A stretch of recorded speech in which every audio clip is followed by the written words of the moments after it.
And westbound 44 around Grand, the Kings Highway area pretty busy. Eastbound's east of Hampton. Westbound is approaching Grand out through Kings Highway. Westbound 64 from Boyle out through McCausland's bumper to bumper. In St. Charles County, a backup west of Winghaven through 364. Then it gets rolling south 270 from 64 down through Manchester. 44 down through Gravois is heavy. South 170 bogs down to Ladue. Eastbound 64 slow past the Interbelt. Northbound 170 from 70 up to Airport Road is pretty heavy as well.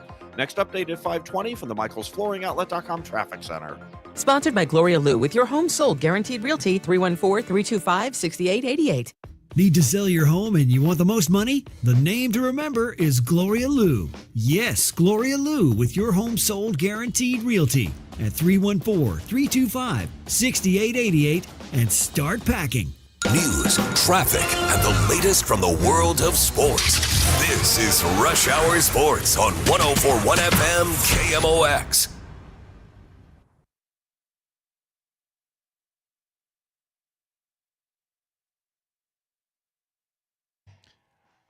It's Monday here on Rush Hour Sports on KMOX. Bernie Miklasz, Matt Pauley, Kevin Wheeler with you here. And, man, fellas, what a weekend. That was a lot from Thursday all the way through. We're not even done with it because we got the Texans and the Steelers tonight in the final wild card round game. But what a weekend.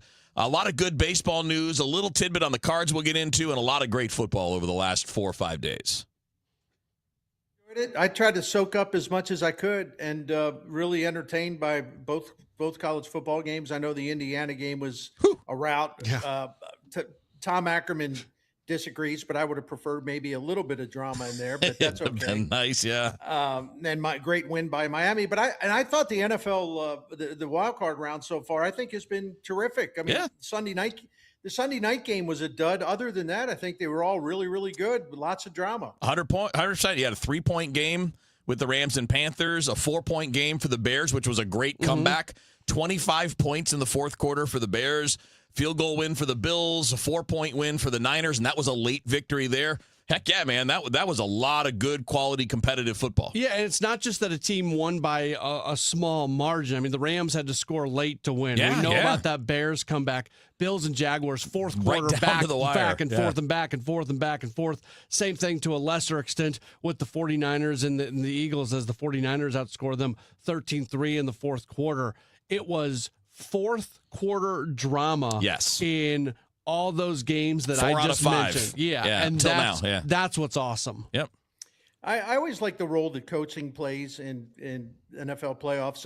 Of course, quarterback play is probably bigger than any factor, but I thought that over the weekend we saw, the difference that coaching can make. I think especially in that 49ers-Eagles game, like my friend Mike Tanier, who has a Substack, but he's written for a lot of publications, and he's a smart aleck, and he's funny. Yeah.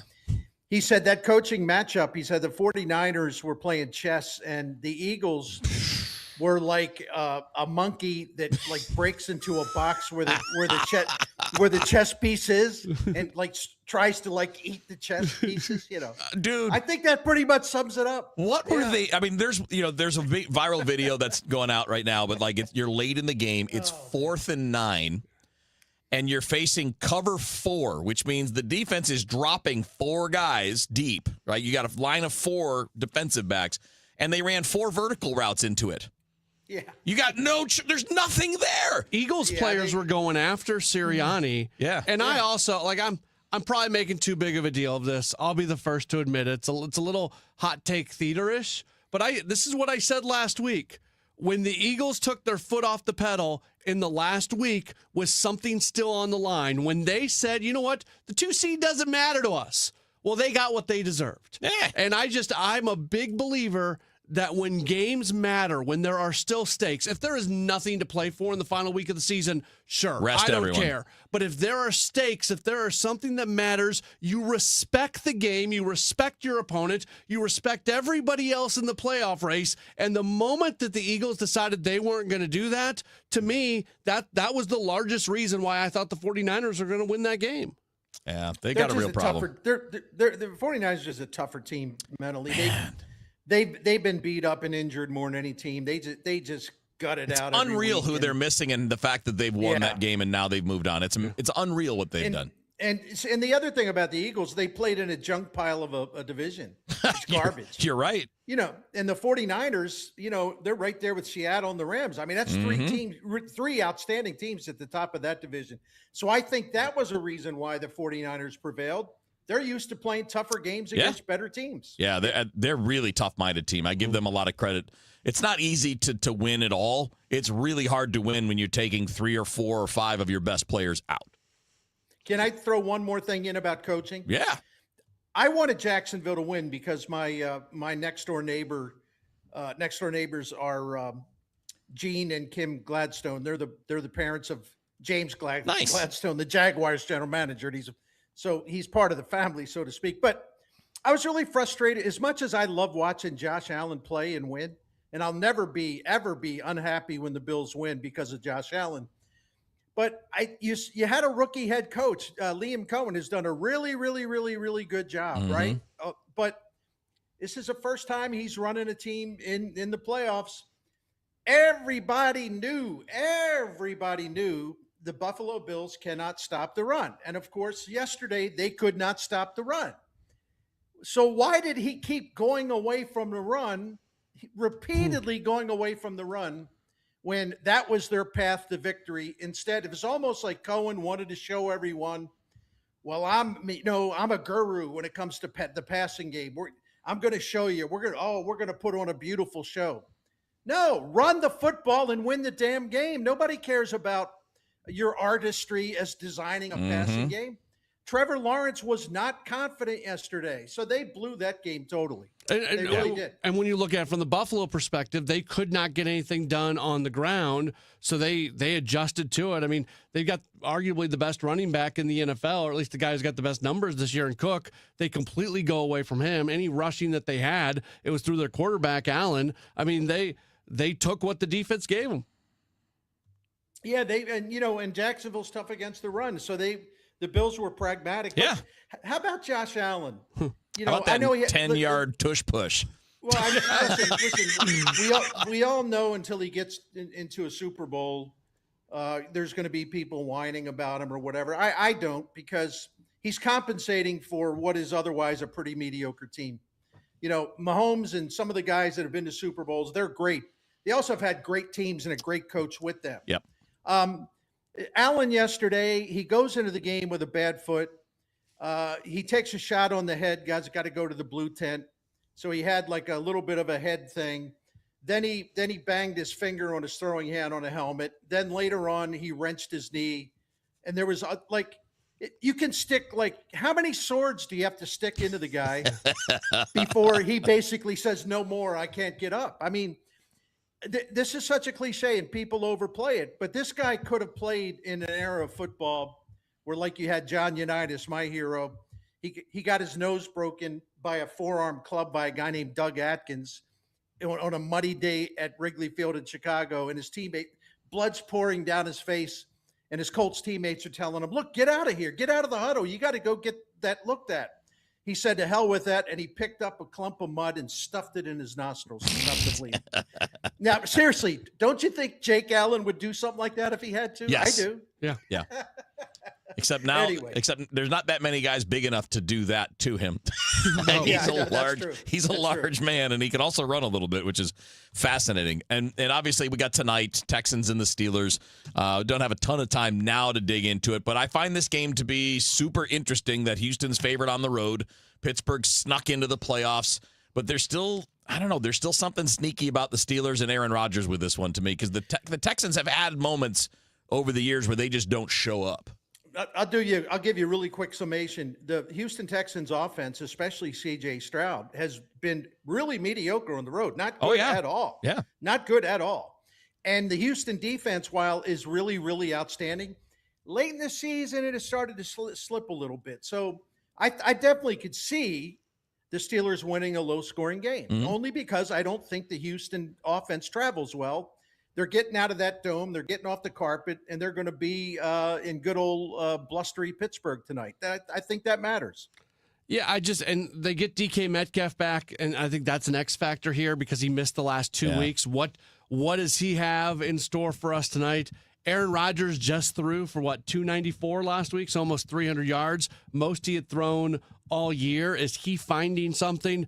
A lot was made of the work that they've done during the week, in recent weeks where, Rodgers and that group is coming together. I think the Texans are a better team, but there's a little voice in the back of my mind that keeps telling me Pittsburgh can win this. Pittsburgh can win this. Well, Pittsburgh they're at can home win too. this. Yeah.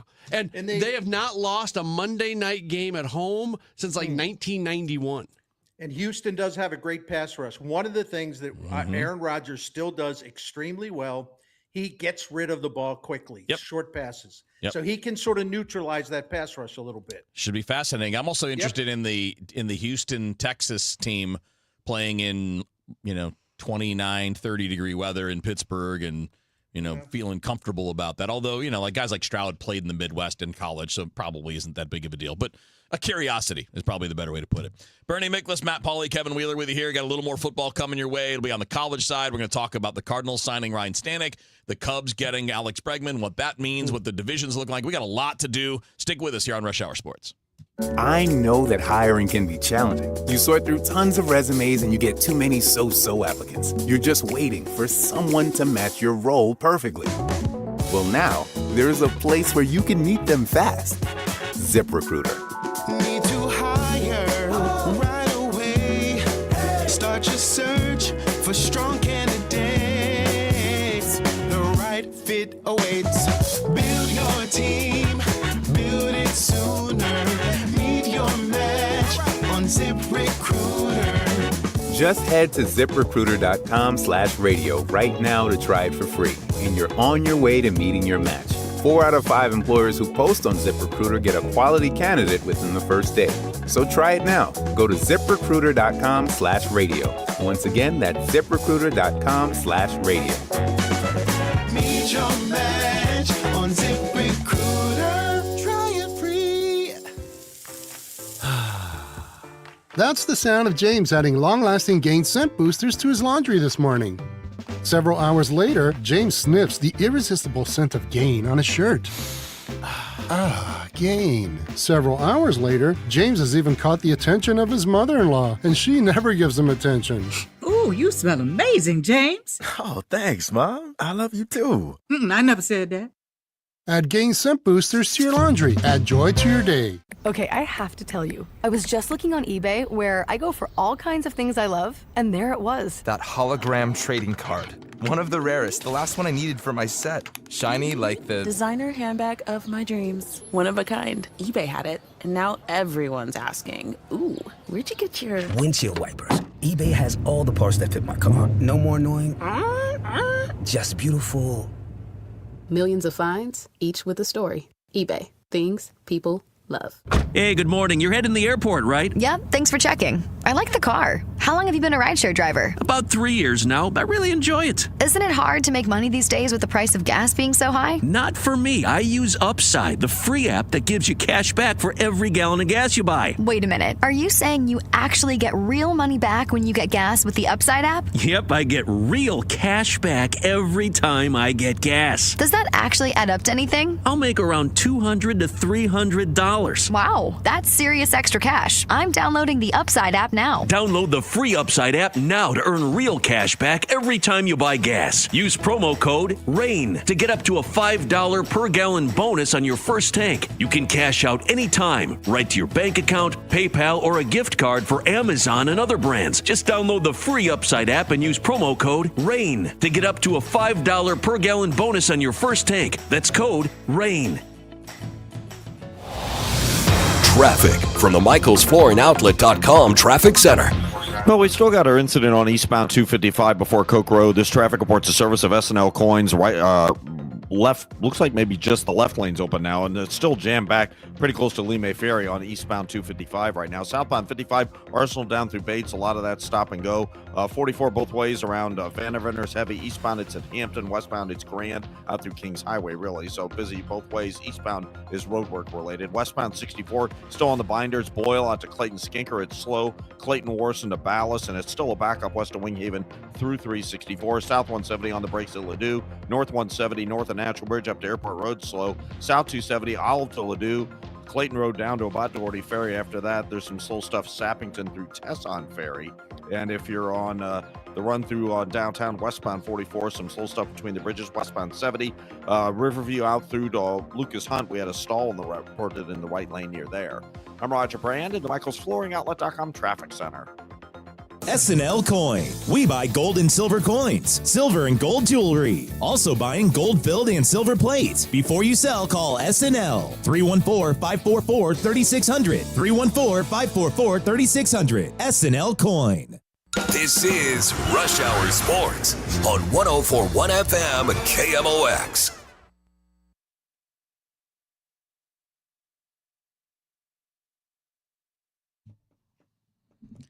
All right, Rush Hour Sports on KMOX. Bernie Miklasz, Matt Pauley, Kevin Wheeler hanging out with you here on a Monday.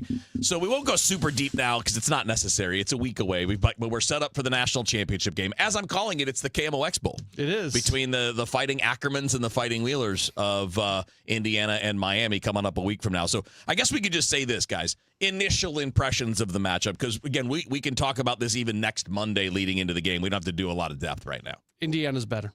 Well, yeah, I got to tell you that. That's about it. Yeah. You know me, I'm into the metrics. I'm also into the traditional stats. And I've never seen a matchup like this in an important game where one team, just imagine a long list of things. Mm-hmm. One team's got the check mark in every box. I mean, it's really true. Now, as Tony La Russa would say, men, not machines.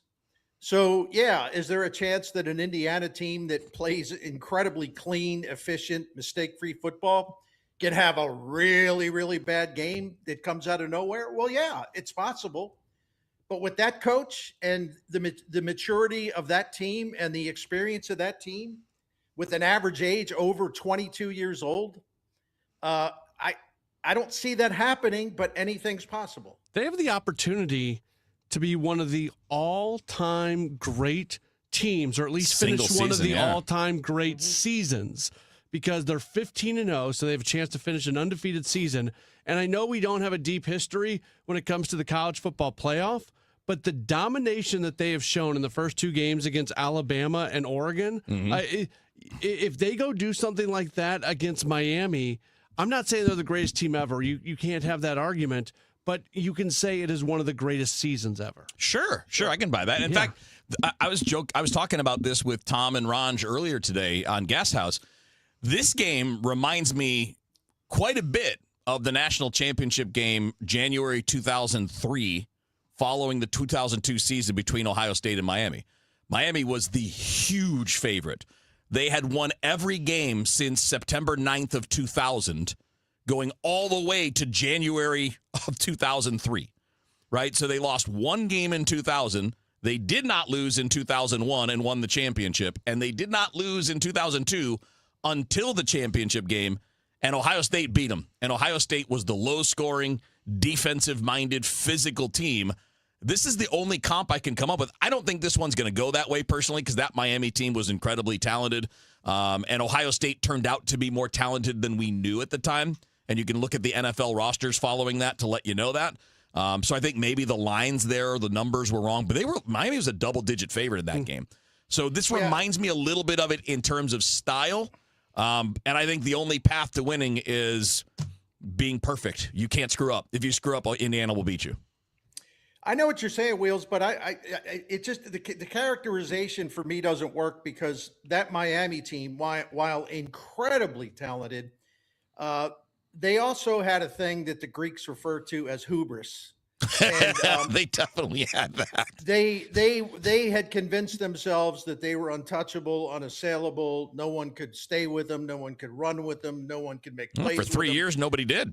Right. Yeah. Well, you know, and when you start believing that you're invincible, bad things can happen. Yeah. And my point is that you take Cignetti and these players and compare them to that Miami team.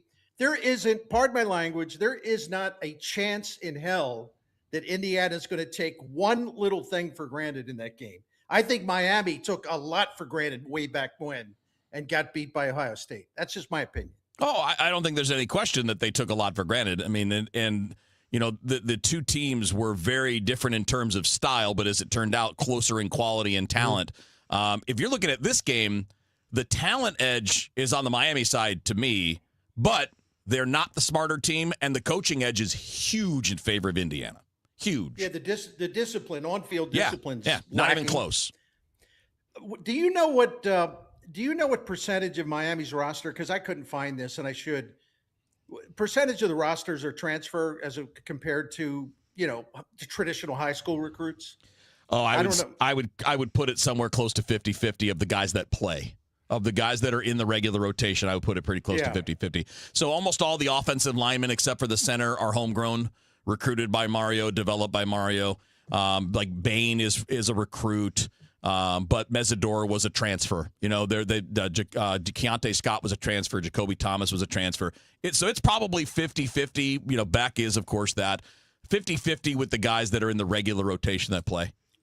Over the last two playoffs, when it was expanded to 12, the team that has the most experience has had a big advantage. And I'm not talking about a group of 5 team. I'm talking about power conference teams. And that's where that's the part of Indiana that I think people were slow to catch on. Not you guys, I'm not saying everybody, but just in general. Their average age, someone was talking about it and did a comparison. Indiana's average age, because it's so transfer heavy under Cignetti, who could cherry pick exactly what he needed for everything. That team is older. It's got more experience. It's more mature. And someone figured out that their average age is close to being, and I forget which team, close to being the average age of an NFL team. and that provides a big time advantage because those players are so poised. Nothing gets to them. It's like, okay, all right, you screwed up. No big deal. Let's go. Next play. We got it. And I think that matters. I think the maturity matters. I agree. And that's a transfer portal thing. I agree. And it's part of the reason why Indiana is so good when it comes to being coachable and smart and not making mistakes. Right. I think you're 100% right. That's Bernie Miklasz, Matt Pauley, Kevin Wheeler with you here. We're going to shift to baseball coming up after the news here on Rush Hour Sports. Hey guys, Kevin Wheeler here to tell you about 213 Complex, which is available at supplement superstores. Look, it's the time of year to make things happen with health goals. 213 Complex will do for you what it does for me. Gets the metabolism rocking and rolling 24 hours a day, helps you fight cravings, gives you all-day focused energy with no crash that comes at the end of the day either. It's been a big help for me. It will help you. So get out to supplement superstores. Tell them Kevin Wheeler sent you in. They'll knock 30% off your 213 Complex. To get started down your path and find your location, just go to supplementsuperstores.com. I'm John Morgan of Morgan & Morgan. Our firm handles hundreds of crash cases involving semi-trucks every year. A crash case involving semis is much different, and if you don't know what you're doing, you can leave lots of money on the table. Many times there is separate insurance for the cab and for the trailer. Sometimes there are actually layers of other insurances and excess insurance that some lawyers may not know about because they don't see that many cases. We see these cases every day. Also, there are federal laws governing the hours a driver may drive in a 24-hour period and logs that are required. A crash case involving a semi-truck is a totally different animal than a simple car crash. We have lawyers who only handle these cases. It's all they do. Rolling the dice with the wrong law firm can be disastrous. Call us on your cell phone at Pound Law, pound 529. It's so easy. Injured? Dial Pound Law or visit forthepeople.com for an office near you. Nothing makes a gathering great like Eggland's Best Eggs. They're just so delicious with better nutrition, too. For us, it's eggs any style, as long as they're the best. Eggland's Best. Better taste, better nutrition, better eggs. At 5:30, this news update sponsored by Michael's Flooring Outlet, the flooring experts, michaelsflooringoutlet.com. It's a partly cloudy sky. Right now, 47 degrees downtown at the Arch. One of the big challenges for social media platforms is verifying ages to protect young users from objectionable content. Roblox is now requiring facial age checks for all users who want to chat on the platform. KMOX virtual consumer editor Megan Lynch. Yeah, so it'll be a quick and easy facial age check. Think of it sort of like how you unlock your phone with your face these days. Eliza Jacobs, Senior Director of Product Policy at Roblox. Jacobs says the AI-driven program estimates ages to place children and teens with users of similar ages. This isn't facial recognition. It's just age checking, so there's no identity component of this at all. Jacob says the data from the image is deleted. Kids can still play on the platform without the facial age detection, but will not be able to use the chat function. Help is on the way from Missouri's domestic violence shelters after the U.S. House passed a bill to restore funding. Congresswoman Ann Wagner championed the legislation, noting that federal support for these programs had dropped by 92% in recent years, causing a crisis in this area. In 2024, my home state of Missouri saw a $10 million cut, over 40%, Mr. Speaker, of its federal support for victims of violent crime gone. Wagner's bill, co-sponsored by Democrat Debbie Dingell, uses fines collected from violations of the False Claims Act to stabilize the fund for the next 5 years. Time is running out for SSM Health and United Healthcare to strike a deal. Their temporary extension ends in just a few weeks, and if they don't agree, thousands of Missourians could lose access to their doctors. Senate President Pro Tem Cindy O'Loughlin tells MissouriNet patients should not be caught in the middle. It isn't right to have the two entities not be able to come to an agreement and then people can't see their doctor. But, you have people who are seeing cancer doctors and you have high-risk pregnancy and, that we need to not allow that to happen. For now, more than 140,000 Missourians can still see SSM providers at in-network rates. But if SSM Health and United Healthcare don't reach a new agreement by month's end, those patients could lose that coverage. Fred Bottomer, KMOX News. Reverend Daryl Gray, the chair of the Jail Oversight Board in the city, has left his position to take a new one as the jail's chaplain. Reverend Daryl Gray says he was hesitant to take the job at first. I wasn't sure if I would have to decrease my public voice, but the commission has allowed me to be an advocate. And the chaplain, that's part of that role, to be an advocate. Commissioner of Corrections Nate Hayward says Gray's previous work on the Oversight Board makes him a great fit for his vision. Reverend Gray is a special type of chaplain. He already invested into this jail. Hayward has praised Gray for his early work, implementing a Christmas program that involved over 150 detainees and working to get more religious denominations access to the jail. Gray says he believes the Oversight Board is in good hands and will continue their work without him. Sean Malone, KMOX News. A lost piece of the 1904 World's Fair is returning home tonight for a special reveal at the University City Library. Mike Truex, president of the 1904 World's Fair Society, says the items were discovered sitting in an antique shop in Farmington. They are decorative planters known as jardinières. And this is the first time one of them is coming back to St. Louis to be put on display to the public. The antique dealer who found the planters will give a presentation on the discovery tonight at 6:30. From the Saliga Heating and Cooling Weather Desk, for tonight, a clear sky, overnight low 39. For tomorrow, it's the warmest day of the week, windiest too, with a high of 59. Clouds control tomorrow night 39. For Wednesday, we'll start in the upper 30s, end in the lower 30s. Right now, downtown at the Arch, we've got some clouds. It's 47. I'm Michael Calhoun, KMOX News.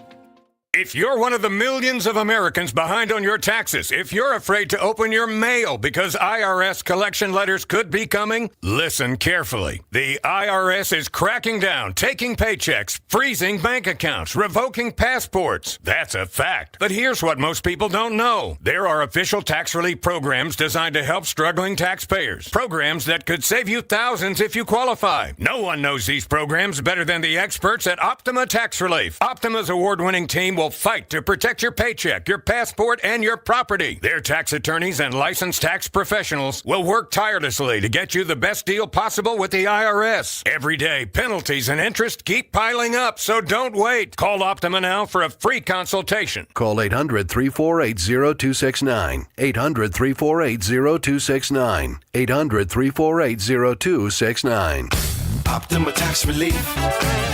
Some restrictions apply. For complete details, please visit OptimaTaxRelief.com. Hey, Bernie Miklasz here to brag again about my friend Dan Saliga and Saliga Heating and Cooling. They are now, the family is now in 100th year, 100 years of serving St. Louisans for the generations. Unreal, isn't it? But that tells you how great Saliga is. You still wouldn't be going strong and just adding more St. Louis families who call you because they trust you and they know you'll do it right. That right alone, that trustworthiness and that credibility is a huge reason why you can depend on Saliga Heating and Cooling. The family owned and operated exclusively for the last 100 years. They offer free estimates and financing options and still has the best and most trustworthy customer service in St. Louis. The Miklas is here. We know this because we've been calling on Saliga Heating and Cooling for the last 18 years. And we trust them entirely. They're professional when they come into your home. They're classy when they come into your home. They don't fast talk you, try to hustle you into something you don't need or something you don't want to buy because you don't really need it. They will always look out for you because they want to earn your trust, because that's the way to earn your business. So if you have any needs at all in heating or cooling, and even some other things that have to do with your indoors at home, Saliga Heating and Cooling is the one to call at 314-481-7333 or go to SaligaHeatingandCooling.com. Thank you. Fairwinds River's Edge is more than a place to live. It's a place to belong. Come see why we have been voted Best Independent Senior Living Community for 4 years in a row by U.S. News and World Report. We think you'll like it here, and the experts agree. Come see us for yourself. Call to schedule a tour and complimentary lunch, or to learn more about our upcoming App University that can help enhance your everyday life. Find us online at fairwindsriversedge.com. Glover here from my friends at Cantor Injury Law. Cantor is local, and we're here doing the work every day. We're right here in St. Louis, and we're ready to fight for you. CantorInjuryLaw.com or call 314-628-9999. The choice of a lawyer is an important decision and should not be solely based on advertisements. This is the story of the one. As the purchasing manager at a manufacturing plant, she knows the only thing more important than having the right safety gear is having it there when you need it. That's why she partners with Grainger for auto reordering, so her team members can count on her to have cut-resistant gloves on hand, and each shift can run safely and efficiently. Call 1-800-GRAINGER, click Grainger.com, or just stop by. Grainger, for the ones who get it done. Thy ticket, Lady Jennifer of Coolidge. Well, many thanks, good sir. Here'th my Discover card. They accept Discover at Renaissance fairs? Yeah, they do here. Discover is accepted at the places that I love to shop. Getteth with the times. With the times? You're playing the lute. Yeah, and it sounds pretty good, right? Discover is accepted at 99% of places that take credit cards nationwide. Based on the February 2025 Nielsen report. You're still grooving, still connecting, still loving, still turning up, still thriving. You still got it, but your immune system, it weakens as you age. That's where vaccines come in. They help train and strengthen your immune response to fight off respiratory illnesses like flu, pneumococcal pneumonia, RSV, or COVID-19. Ask your doctor or pharmacist which vaccines you need. Book in minutes at VaxAssist.com. Sponsored by Pfizer. A new season, new faces, a new direction. The road to the 2026 St. Louis Cardinals season begins at the Cardinals Care Winter Warm-Up, January 17th and 18th at Busch Stadium in Ballpark Village. The Cards are building for the future, and KMOX has exclusive coverage starting at 10 a.m. Saturday and Sunday. Hear from players, alumni, and Cardinals leadership about what's ahead. Exclusive coverage of the Cardinals Care Winter Warm-Up on the voice of the Cardinals, KMOX. Traffic from the MichaelsFlooringOutlet.com Traffic Center. Well, things are getting better out on the highways. This traffic reports the service of Amon, Gantner, and Capriano. In fact, they cleared that incident we had eastbound 255 at Coke Road. There's still a little slowdown between Lee May Ferry and Telegraph, and from the JB Bridge midway into Route 3 Columbia, it is the volume unwinding. And South 270 is kind of busy. Sappington down through Tesson Ferry to 55. This is the only delays on that South 270 run now, so that's good. Eastbound 64 McKnight through Hanley still heavy. South 170 slow at Brentwood. Westbound 64 Kings Highway to Clayton Skinker slow. There's a short backup approaching 364. Westbound 44 thinned out, but eastbound between Hampton and Kings Highway still heavy. Southbound 55 Gasconade Bates a little slow. Westbound 70 Riverview through Jennings Station slow because of a recent stall we had at Lucas Hunt, and northbound 170 just off the Pace Scudder to Airport Road. I'm Roger Brand at the MichaelsFlooringOutlet.com Traffic Center. Brought to you by Amon, Gantner, and Capriano, YourEstateMatters.com. Hi, Margaret with Amon, Gantner, and Capriano. Before you packed your child off to college, did you get a power of attorney for them? Amon, Gantner, and Capriano, YourEstateMatters.com. The choice of an attorney is an important decision and shouldn't be based solely on advertising. Rush Hour Sports continues on 104.1 FM, KMOX. All right, Rush Hour Sports on KMOX. Bernie Miklasz, Matt Pauley, Kevin Wheeler with you here on a Monday. We'll move from football to baseball. We'll talk about the Bregman thing in a minute, but obviously the home of the Cardinals. We did have a new player brought in on a major league contract this weekend. It's not anything to write home about. It's nothing worthy of celebration, but it is an interesting guy to talk about in Ryan Stanek. You know, he'll be 35 right before the deadline next year. He's had some great years. He really got smacked around last season. He had career lows in terms of his strikeout rate, his swing and miss rate, his contact rate against him was the highest that it's ever been. Things like that. But I did my usual deep dive into some things. There was also some other factors in his performance because there was more contact against him. The ball was in play more often. And the Mets were ranked 21st last season in terms of their defense outs above average.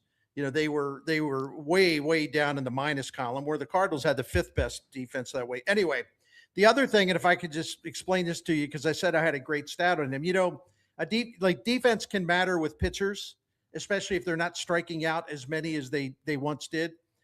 The other thing that can matter is batted ball luck. Now, the old school people insist that there's no such thing, which is preposterous because of course because of its factor. All right. Last season, all right, check this out. Last season, the batting average against Stanek on balls in play was 444. All right, now check this out. I looked it up. How abnormal was that? Well, the Fangraphs batted ball splits go back to 2015. So we only have 11 seasons, right? But that 444 average against Stanek last season on ground balls was the highest against a major league reliever who faced at least 150 batters in a season over the last 11 years. That takes in 1,746 individual relievers to face at least 50 batters during a season. And that 444 against Stanek last year was the highest of those 1,746 individual relievers. So, no, I'm just saying. Yeah. Part of this had to do with bad defense and bad luck. Right? Yeah. Yeah, I think the way we need to look at his numbers is based on what you just said, Bernie, is on the money. Because his regular ERA says 5.30, but his fielding independence says 4.40, and his expected ERA on StatCast says 4.48. That's what you're fixing from. Right. The 5.30 is the Mets defense, but you're looking at 4.5-ish for what you need to repair to get better. And, you know, his fastball's always been, even though he throws it hard, it's never been a dominant pitch. In 2024, his splitter was a dominant pitch. I mean, opponents slugged 183 against it. And last year, that turned into 247. I'm sorry, 429 slug. So, like, that pitch just eluded him last year. I would think if you get that back, you've got something to work with. But again, this is we talked about it earlier, Bern. This is a lot about what the Cardinals, with their new people, the new technology, their new vision, can start to show. Can they fix somebody? I like the deal, and it hasn't been officially announced, so we don't know the 40-man implications yet. They're going to have to take somebody off. But Mark Feinsand said it's $3.5 million and a $6 million club option for 2027.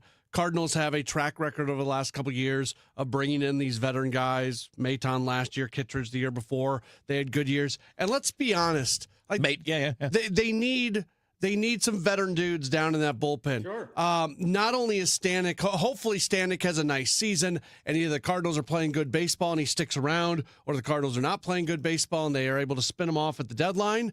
But more importantly, that super young group of relief pitchers needs a guy who's been through it, sitting with them down there in the bullpen, who's not a coach. So I like the move. I think he impacts the team beyond just what he's going to do on the mound. And I think you look at a guy who's got a career 3.85 ERA and is not that far off from doing some things really well, as you guys have alluded to.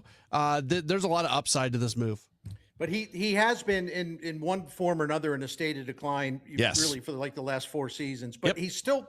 The thing about it is, and Eno Saris came up with that formula that he calls Stuff Plus, which fancy pants for too many people. I get it.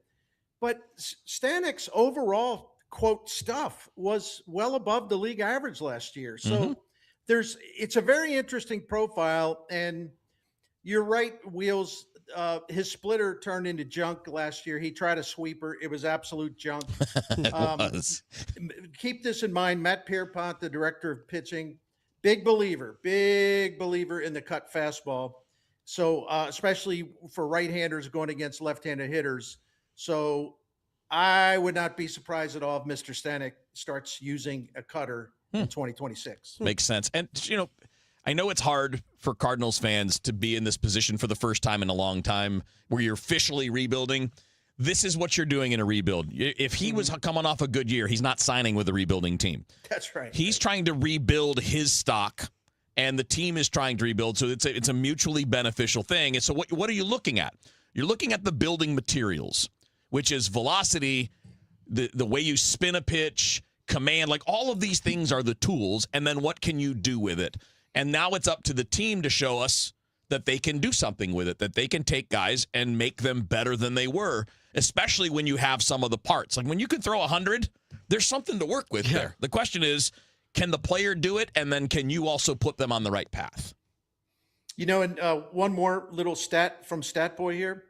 He had a hard time against left-handed hitters last year. Do you know what they hit on ground balls against him last year? Lefties? Yeah. No, it's probably ridiculous. 565.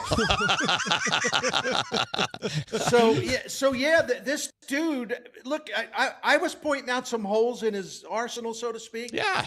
The diminished strikeout rates are concerned. This dude had absolutely horrendous batted ball luck last year. That's a fact. And I just can't believe at all it'll be anywhere near this bad next season, especially since the Cardinals will have another good defense on the field. Yeah. If you had only used him against righties, if you just never had him face a lefty, you got a pretty good reliever. Yeah. And lefties just destroyed his numbers last year. So that's your backup plan. If you can't fix it, all right, he doesn't face lefties. That's right. We'll see where that goes. All right, one more thing to do on baseball. One of the biggest free agents in the sport signed with the Cubs, Alex Bregman. We'll talk about the fallout from that, not just what it means in the division. Of course, that means something in the division, not just now, but long term, but also, that marketplace of second and third baseman. Those guys, it's starting to move a little bit, so maybe we'll get something. We'll talk about that next year on KMOX.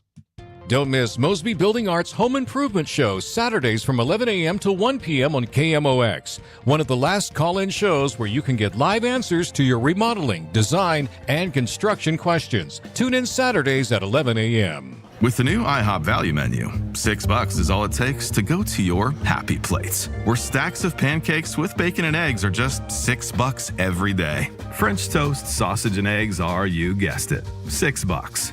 And fluffy omelets come with a side of pancakes and only cost $6. Go to your happy plates every day at IHOP. $7 in some locations. Available every day for a limited time at participating restaurants in the U.S. Hours may vary. No substitutions. Not valid with other discounts or promotions. Prices may vary.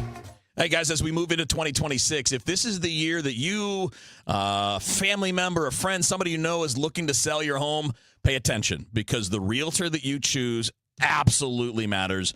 And here in the last few weeks, I've really gotten lucky. I've had the pleasure of getting to know and getting to meet Gloria Liu. And she walked me through. We did a conference call last week and kind of walked me through all of the systems that they use. They have proven systems in place. And she, of course, brings you written guarantees as well about how this will go. You need to be talking to Gloria Liu. And especially if you're thinking about the spring, right? Spring and summer is when you sell your house. Now's the time to get the ball rolling on that so you can be ready. You don't want to start in the spring. You want to start now getting things ready. So with Gloria Liu at Your Home Sold Guaranteed Realty, you get the best of all worlds. You're going to get these great systems in your place. You get real results, and it's your home sold or she will buy it. So what she does is make buying and selling simple. She has more than 24,000 buyers in waiting. So in practicality, your home might already be sold. And her team sells for top dollar, boosts your profits, and they sell fast. So Gloria sells a home just about every other day. Unlike some agents that average maybe 4 or 5 a year, she will guarantee in writing to sell your home at 100% of market value, or Gloria will pay you the difference. So take it from me. I've seen these systems laid out. They're really good, and the numbers back up their success. Call Gloria Lou, 314-325-6888. That's 314-325-6888, or visit GloriaHasTheBuyers.com. And as always, seller and Gloria must agree on price and possession date. Traffic from the MichaelsFlooringOutlet.com Traffic Center. Well, the highways are looking great right now. If you're on South 270, it's clear all the way down onto 255. Eastbound 255, still a slowdown east of the JB Bridge to Route 3 Columbia due to earlier problems that are behind us now. Southbound 55, just a little slow, Gasconade Bates. Eastbound 44, east of Hampton through Kings Highway, slow in the work zone. Westbound 64, Science Center, headed out through McCausland is busy.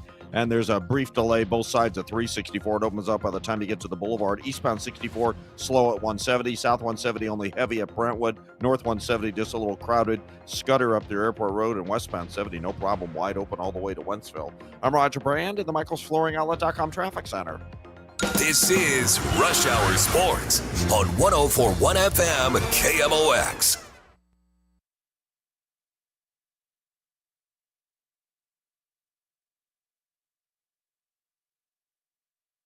All right, a few minutes left here on Rush Hour Sports. Bernie Miklasz, Matt Pauley, Kevin Wheeler with you here. Big signing this weekend in baseball, guys, was Alex Bregman to the Cubs. And obviously, Cubs let Kyle Tucker walk away, but they're adding another superstar player, and they're actually spending money. Which, it's got, I got a lot of fans that are Cubs fans, a lot of friends, I should say, that are Cubs fans, and they're stunned that they went out and spent the money. But it certainly has an impact on the short term. But I think also maybe in the next few years on the Central Division and how this is going to play out. Yeah, it's about time, Ricketts stopped treating that franchise like a mid-market franchise and got into the heavyweight class with the Dodgers and some of these other teams. So, and I think that it was a really good signing for the money. And I think the Cubs improved in a lot of other ways this offseason. Mm-hmm. You still get this idea they might screw things up. And I'll tell you one thing about Bregman. Joe Sheehan pointed this out. His swing does not play well in Wrigley Field. No, because Wrigley Field suppresses right-handed swinging power. Yeah. It really does. The wind. So that'll be an interesting thing to watch. But the Cubs, listen, they're going to be trying to win World Series for the second time in 117 years, and are they ready to take on the Dodgers for that? For example, I don't know. We'll see, but it is interesting. Give them credit. Literally a few days ago, like the day before they got Cabrera, I said something to Kevin on a day you weren't on the show, Bernie. He was like, you know what, the Cubs, I think their roster, kind of what it is now, that's going to be what. And then they get Cabrera, and now they get Bregman, and I give them credit because we have been so critical, and rightfully so, of them doing so little. Well, they go out and, on paper, and I know the Brewers always do their thing, but on paper, the Cubs are clearly the best team in the NL Central, and I don't think the Brewers are going to add. I think they're going to subtract. I still think they end up trading Freddie Peralta at some point in time. So, look, if the Cubs, anything can happen in baseball, but if the Cubs don't win the division this year, that's massive underachieving. Yeah, hard to argue with that. And when we look at the position that this is for the Cardinals, it's not so much about contending this year, right? Not about the power structure there, but it's another guy that's in this infield group that's off the board, right? Ketel Marte got pulled off the board in the trade market last week. Now Bregman's spot has fallen. There aren't that many options left anymore for people that want a significant upgrade for an infielder, and that may be what gooses that Brendan Donovan market that we've all been waiting on for about 8 weeks now. I think the Red Sox could be in play with him, but they have other options, and they're going to go. They're really going to try to sign Bo Bichette, but other teams are too. Yep. If they get Bichette, their interest in Donovan wouldn't be nearly as much as we assume. No. The other thing about the Red Sox, they have two prospects that were in the top 5, in Christian Campbell and Marcelo Meyer, and at some point those guys got to play, and they could actually platoon at third base if the Red Sox get Bichette. So that would take, because everyone wants to connect the dots and assume, Bregman's not on the Red Sox. Oh, you can trade Arenado there. There's not been one media person in New England who has mentioned Nolan Arenado. No, that's not on the radar for them. But here in the Lou, hey, this is easy. Bloom can trade him to the Red Sox. Yeah. Well, maybe the Red Sox don't want him. Yeah. So let's think about that a little bit. I agree. Yeah. By the way, the Red Sox seemingly overplayed their hand because the report was that they didn't believe Bregman's representation, that he had a better offer on the table. They thought that the representation was bluffing, and then the agent said, "Okay, watch this bluff," and they signed with Chicago. Well, but hey, that must have been Chaim Bloom's fault too in Boston. Oh yeah, obviously. well, everything is in Boston. Yeah. Chaim Bloom's fault. Right. Yeah, their issues are with their weird ownership. Oh my gosh. So bad. It's awful. Absolutely awful. Yeah. Because he told the fans hate him, and when they traded Devers to the Giants, it was a total salary dump. But then John Henry, the owner, tried to justify it by saying, "But listen, this way we'll have so much more payroll space and flexibility for the offseason." And they're not spending any money this offseason. To this point, he lied to the fan base. Yeah, and they could still do the Bichette thing, but they're not alone in that. There are probably 5 teams that are really hot after Bichette, and we'll keep an eye on all of that. Right. Boys, good stuff. Thanks for jumping in. Have a great week. Enjoy the game tonight. We'll be talking again soon. All right. That's Bernie Miklasz, Matt Pauley, Kevin Wheeler, wrapping up Rush Hour Sports. Sports Open Line is next on KMOX. Why do the national tax resolution firms need the tiny fine print at the bottom of all their TV ads? Hi, this is Lance Story with the Lance Story Law Firm. You don't hear fast-talking disclaimers in our ads because the claims we make are 100% transparent. The Lance Story Law Firm primarily focuses on one thing, IRS problems, and we're regulated by the Bar Association, and we have a AAA rating with the Better Business Bureau. IRS issues are serious legal issues. The Lance Story Law Firm has helped thousands of clients navigate the best resolution plans, and we tell you up front exactly how much it'll cost. Tax resolution law is all we do. So before you send money to your salesperson, give us a call at the Land Story Law Firm, located right here in St. Louis. Call today to schedule your free consultation with me, 314-260-6120, or visit LanceDruryLaw.com. The choice of a lawyer is an important decision and should not be based solely upon advertisements. When it comes to planning your retirement, there's a lot to think about. Portfolio management, tax planning, and retirement income just to get started. Steve All and his team at the All Financial Group focus on those things and more. Their goal is to help you achieve your goals. Call 636-230-8824 or online, yourmoneymattersstl.com. Investment advisory products and services made available through Impact Partnership Wealth, LLC, IBW, a registered investment advisor. Insurance and annuities offered through Steve All, NPN number 153-07419. The 29th annual Winter Warm-Up is coming back to Busch Stadium in Ballpark Village, January 17th and 18th. Admission passes and player autograph tickets are on sale now. Team up with Cardinals Care to support St. Louis area children by purchasing your tickets now. It's one of the best events of the year with family-friendly activities, including tours of the Cardinals Clubhouse and admission to the world-class Cardinals Hall of Fame and Museum. For more information, go to KMOX.com/events. Traffic from the MichaelsFlooringOutlet.com Traffic Center. Well, the highways are looking great to wrap it up. We just have a couple slowdowns out there. It's really no big deal. Westbound 70 is not one of them. Westbound 70 is wide open downtown all the way out through the Wentzville area. I'm seeing a little bit of a delay southbound 79 at 70, but nothing on the highway leading to it. It looks good. If you're on westbound Highway 64, you've still got heavy traffic. Let's call it the Science Center out to about Clayton Skinker. After that, it runs well. There is a slowdown right at 364, but it's opening up before you really even get to Lake St. Louis Boulevard, just through that area, just kind of off the pace. South 270 is completely cleared out. Page all the way down through 44, 255 to Lima Ferry, even get off at Route 3 Columbia, although Route 3 has a little heavy traffic at North Main Street, but just waiting at the light there is about the worst of it for you. Southbound 55 is clear from downtown all the way to Festus. We still have the roadwork slowdown on eastbound 44, but it's just a slowdown east of Hampton through Kings Highway, opens up before you get to Grand. I'm Roger Brand at the MichaelsFlooringOutlet.com Traffic Center. Celebrating 100 years of informing and entertaining. KMOX AM St. Louis, KMOX FM Hazelwood, the voice of St. Louis. This is CBS News on the Hour, your home for original reporting.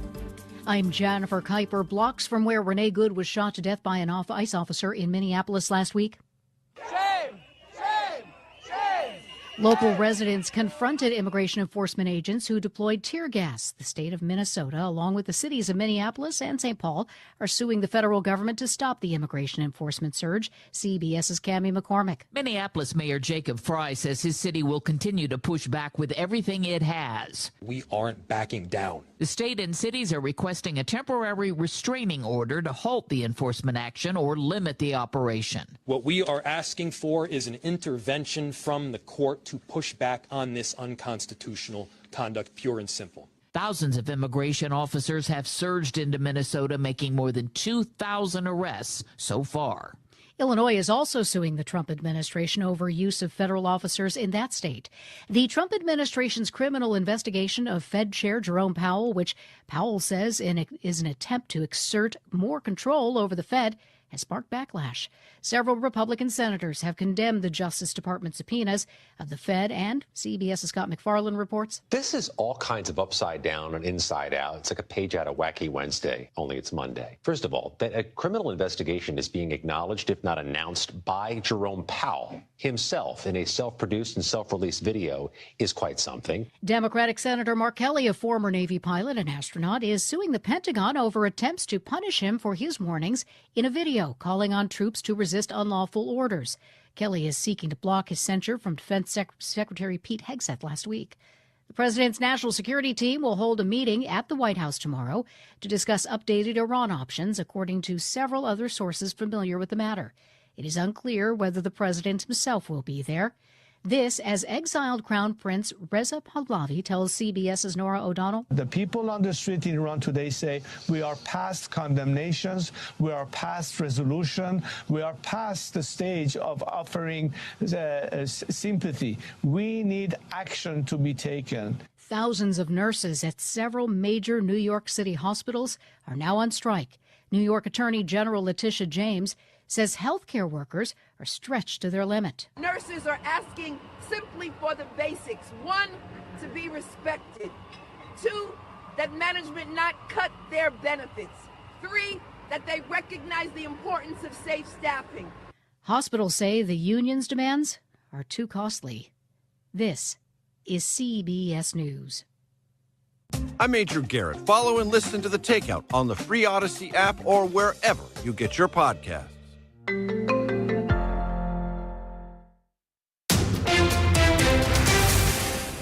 At 6:03, it's a cloudy sky. At the moment, 46 degrees downtown at the Arch. What's the latest with all the monkey madness taking over St. Louis? According to a statement from a spokesperson for the city's health department, the monkeys and the goat remain at large. Part of the problem, according to the spokesperson, AI generated an unverified social media post creating confusion about where the monkeys are located and whether they remain at large. Mayor Kara Spencer says the origin of the monkeys remains a mystery. We don't know the answer to that. These monkeys are a pretty unusual breed. And so, we're hoping we can track that down. Keeping primates in captivity is just not a good idea. It's illegal. The health department spokesperson said they will be turning their focus on enforcing that law further, but will waive any punishment or fine for anyone who wishes to surrender a monkey they have secured. Sean Malone, KMOX News. Missouri Governor Mike Kehoe gives his State of the State address tomorrow. He may propose elimination of the state income tax, but Auditor Scott Fitzpatrick warns that if it gets swapped for a higher sales tax, geography might hurt revenue from the state's two big metro areas. I think that there's a bigger risk of that on the Kansas side than there is on the Illinois side, just because of the logistics of crossing the border in Kansas City are much easier. I mean, you can cross the state line and not know you've crossed it, whereas on the St. Louis side, you've got to cross the Mississippi River. Fitzpatrick notes that many parts of Missouri already live in a double-digit sales tax world because of countless special taxing districts. He says raising that rate further requires careful analysis. A bipartisan push to slash credit card interest rates is getting fresh momentum after a post from President Trump. Senators Josh Hawley and Bernie Sanders are renewing their call to cap rates at 10% after Trump demanded that exact limit over the weekend. Hawley previously said he thinks it could pass the Senate easily. I mean, listen, back in the 90s, the Senate actually voted, I think 74 senators voted to put a cap on credit card interest rates. Back then, I think it was 14%. So there's a lot of precedent for this. And I would just say this shouldn't be partisan. I mean, this ought to be about helping working people. With average rates currently near 29%, Hawley calls the current system exploitative for working Americans. The clock is ticking on a deal between SSM Health and United Healthcare. The two sides signed a 30-day extension in December, and that deadline at the end of January is now approaching. More than 140,000 Missourians can still see SSM providers at in-network rates for now, but long-term negotiations continue. Missouri Senate President Pro Tem Cindy O'Laughlin helped broker a similar agreement last year between MU Healthcare and Anthem Blue Cross Blue Shield. She tells Missouri Net she's watching this closely. I know some states have passed additional legislation, which, gosh, we hate to do that, but mandating that those people can continue to see their doctor until an agreement is reached. I think it needs to be addressed, so I'm going to look into that. Talks continue as SSM seeks higher reimbursement rates in a multi-year deal, while United Healthcare argues those increases would raise premiums for Missouri families. Fred Bottomer, KMOX News. A piece of the 1904 World's Fair that hasn't been seen in decades is on display tonight in about a half an hour at the University City Library. World's Fair Society President Mike Truex tells KMOX the discovery began with a call about some old tubs sitting in an antique shop in Farmington. These were fancy planters, about 4 feet long, about 2 feet wide, and about 2.5 feet tall with handles. They were made out of brass. The items are called jardinières, large decorative planters. Antiques Roadshow helped to identify the artist as Gustav Lind during the show's visit to St. Louis in 2019. 6:07, let's get you to Roger Brand, find out how the roads are looking. Roger? Well, Michael, they look great. It's been a pretty quiet Monday evening. At least it's wrapping up that way. We just barely have a slowdown westbound 64 west of Hampton running through Clayton Skinker. I don't even see roadwork delays now at all. 44 eastbound between Hampton and Kings Highway. They're working up east of there through Grand. Westbound 64, like I said, at the city limits, a little slow, but it's wide open in St. Charles County. Westbound 70 is clear. Southbound 55 is clear. South 270 is clear. Just not much out there. Illinois interstates look great as well. I'm Roger Brand in the Michael's Flooring Outlet.com Traffic Center. It's time for a $98 furnace tune-up. But my lips are turning blue. Are they fast? My darling, Jerry Kelly can install a new furnace tomorrow, no matter what day tomorrow is, even if we call late at night. You are my hero. They're fast and they're good and they got it going on. JerryKelly.com.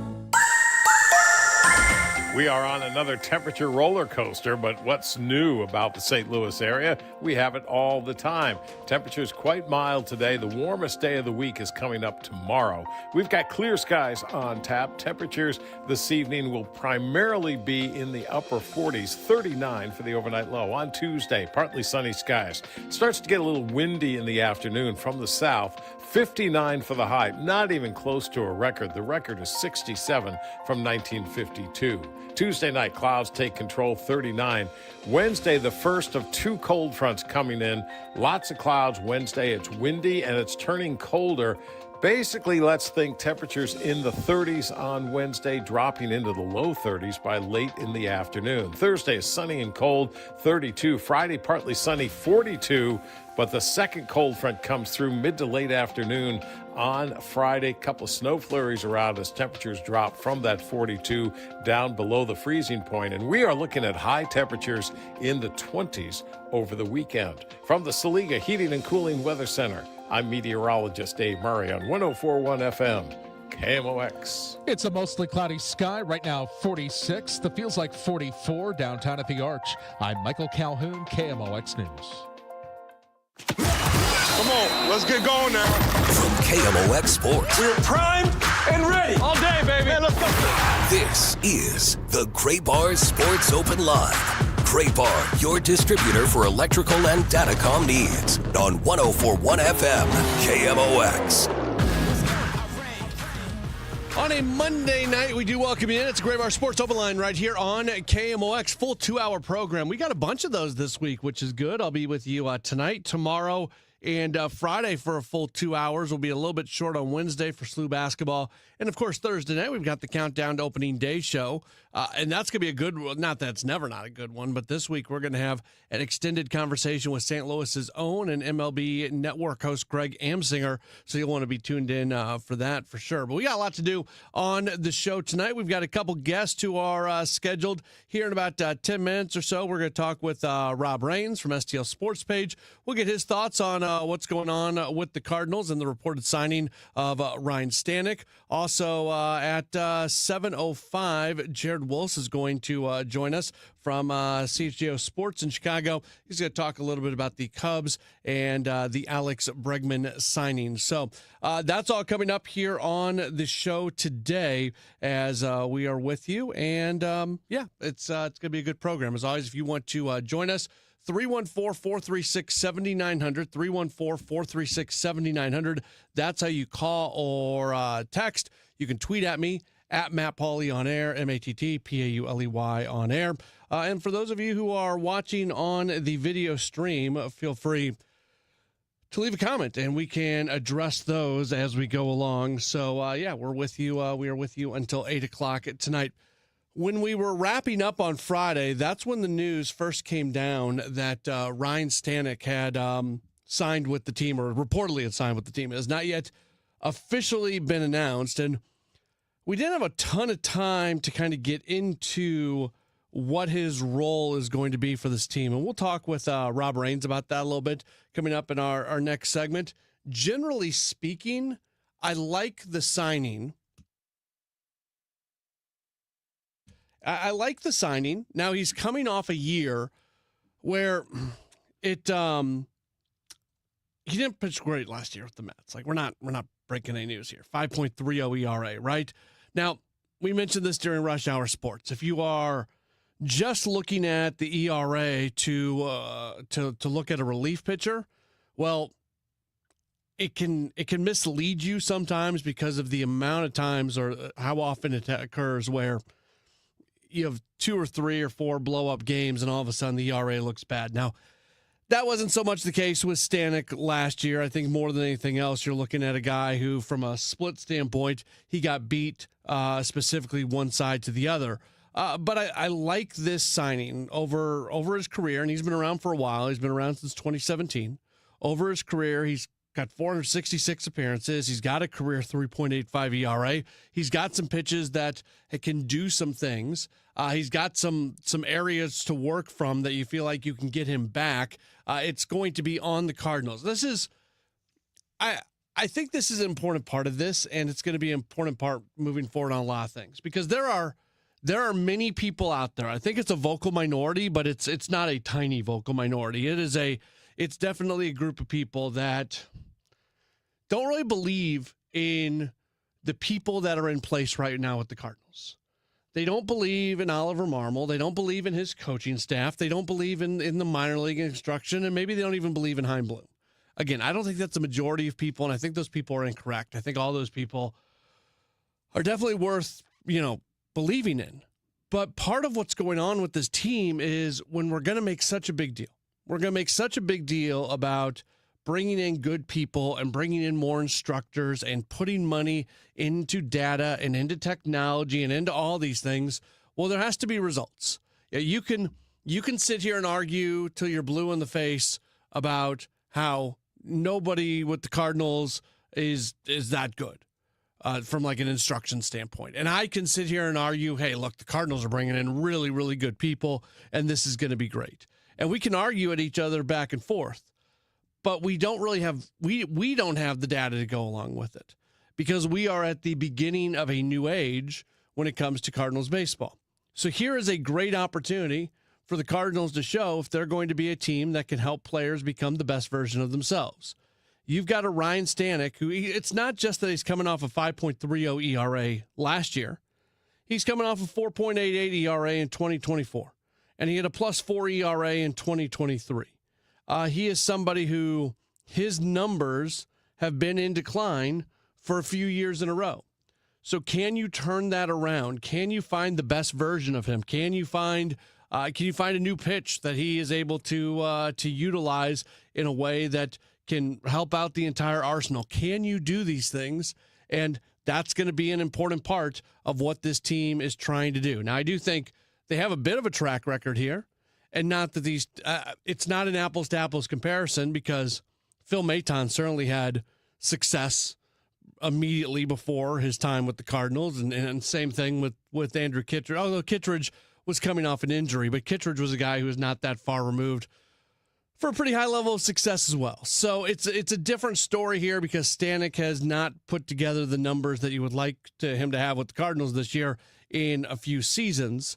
But the Cardinals do have success. They do have a track record here at being able to take relief pitchers and turn them into something. And then the next question is going to be, do the Cardinals play above their skis this year? Do they exceed expectations?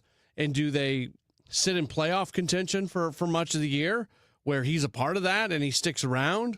Or is it a team that more closely meets the expectations from the outside world, and then all of a sudden it's coming up on the trade deadline, and you've got an opportunity to maybe trade him off? Our guy Deadly sends in a message about Stanek, says, ERA does not mean anything anymore. My concern is the 12 years in the league and the minimal success. 12 years in the league and a 3.85 career ERA? That's minimal success? Like, that's not minimal success. This dude who made his Major League debut in 2017 has made 466 appearances in the big leagues and has a career 3.855 ERA. If you call career 3.85 ERA and 466 appearances minimal success, we have a very different definition of minimal success. I think that's a pretty solid track record for a relief pitcher. We will take a break, and when we come back, Rob Raines is set to join us as we roll on. This is a Graybar Sports Open Line. Back with more in just a moment right here on KMOX.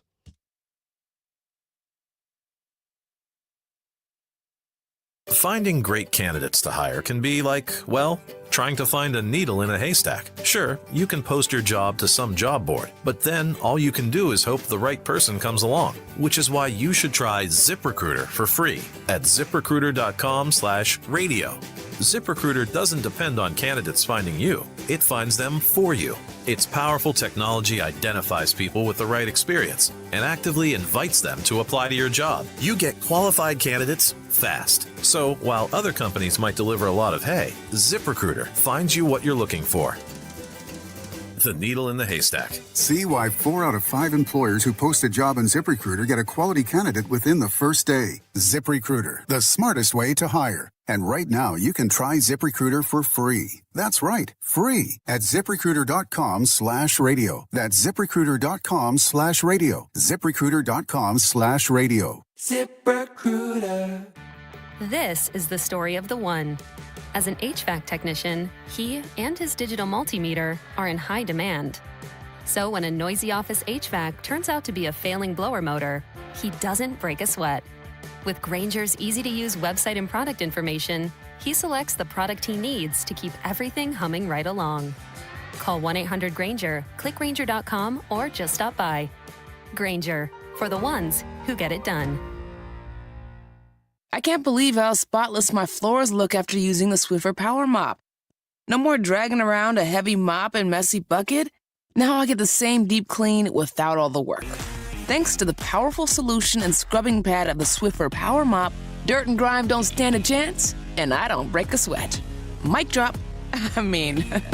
Mop drop. Swiffer Power Mop.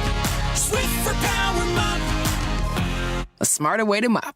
Try it or your money back. Hey, I'm Mike Slater. My dad passed away at the age of 63. It's out of nowhere. Had a stroke. Super hard, obviously, for the whole family, but my dad had life insurance. This is why I have life insurance for my family, for my wife and 4 kids. And the best place to get life insurance is ethos.com, because you can do it in 10 minutes. And there's no medical exam and no blood test, just a few health questions. Get life insurance in 10 minutes so your family is protected. Ethos, ETHOS, ethos.com/Mike.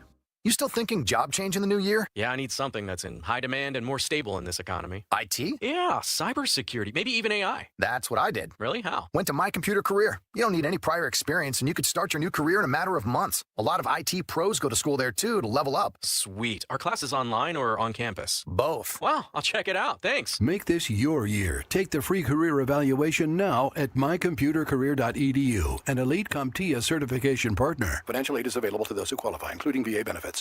At Graybar, we know your time is money. That's why our services go beyond parts and products. With kitting, pre-assembly, wire carts, and Graybar smart reels that keep you moving. We stage materials and manage logistics so you can spend less time sorting and more time installing. And with locations nationwide, we deliver when and where you need it, working to make your job easier every step of the way. Yep, Graybar does that. I'm John Morgan of Morgan & Morgan. We recently received a call from an injured person. The insurance company had offered them $11,000. We took the case over and got more than $2 million in court. Morgan & Morgan. Visit forthepeople.com for an office near you. If you're trying to sell your home, there's only one group of agents in town I trust. Mark and Neil Gelman of eXp Realty. My friends Mark and Neil have the best system, options, and strategies to connect you to the best qualified buyers, getting your home sold fast and for top dollar. Check out thegelmanteam.com. Hi, this is Randy Carricker. Congratulations to KMOX, 100 years strong as the voice of St. Louis.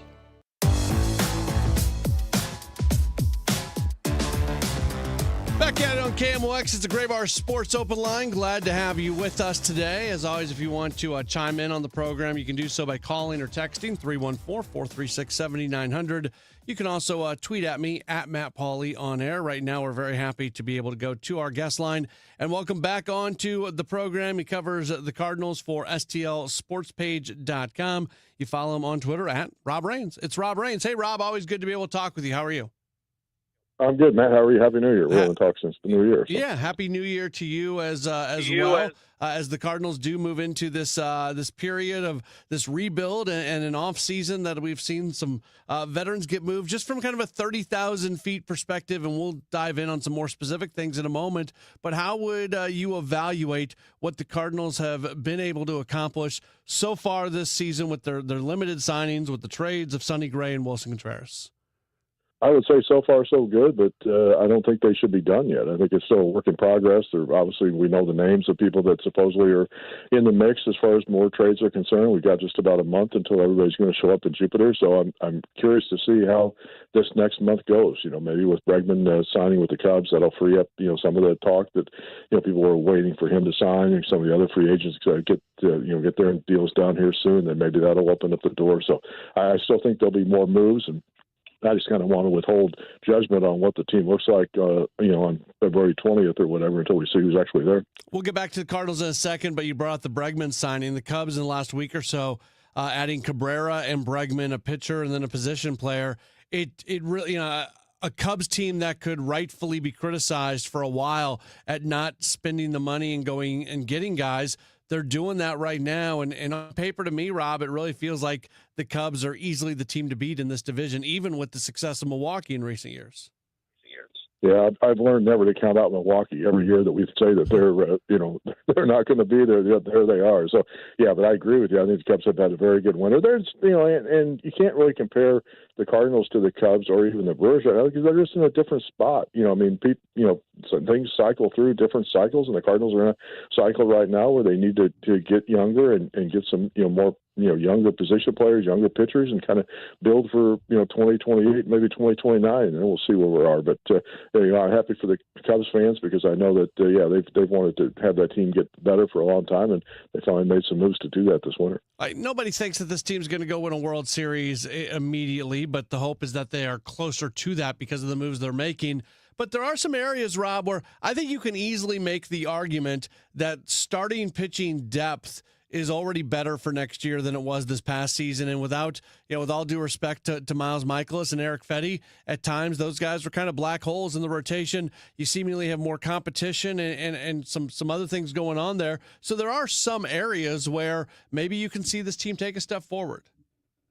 Yeah, I think so. I mean, obviously they have, what they don't have is the experience. I mean, Dustin May is the most experienced starter in the current group, and he's got 57 career starts in the big leagues or something like that.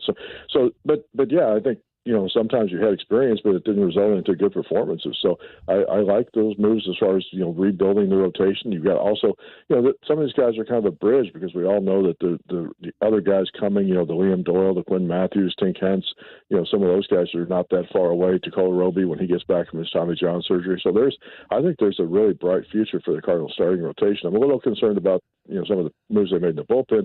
I mean, the standing thing is probably going to fill the role of the Kittredge, Phil Maton role. And if he pitches well in July, you can, potentially flip him for a prospect or two. But I think the left-handed side of the bullpen is still kind of questionable. And, if you keep Romero, I guess it's okay. But, I'd be surprised if Romero was one of those guys that's still here at the end of February. I think there's too great of a market for him that, I think they'll end up getting him moved to somewhere for more prospects. So, still a work in progress, but as far as the starting pitching goes, I think I do like the moves they've made in that department. Yeah, it's hard to evaluate because you're right about the left side. If JoJo Romero goes, all of a sudden the depth is not there, but you would think that maybe they would try to add a left-handed major league piece. They've talked about still wanting to add a right-handed bat. I think that's something that they're going to do at some point in time. I'm not sure if that's going to be through a trade or how that's going to happen, but it is still very incomplete. So I can invite you onto the program to talk about the what the Cardinals are going to look like in 2026, but it's really hard to evaluate at this point in time.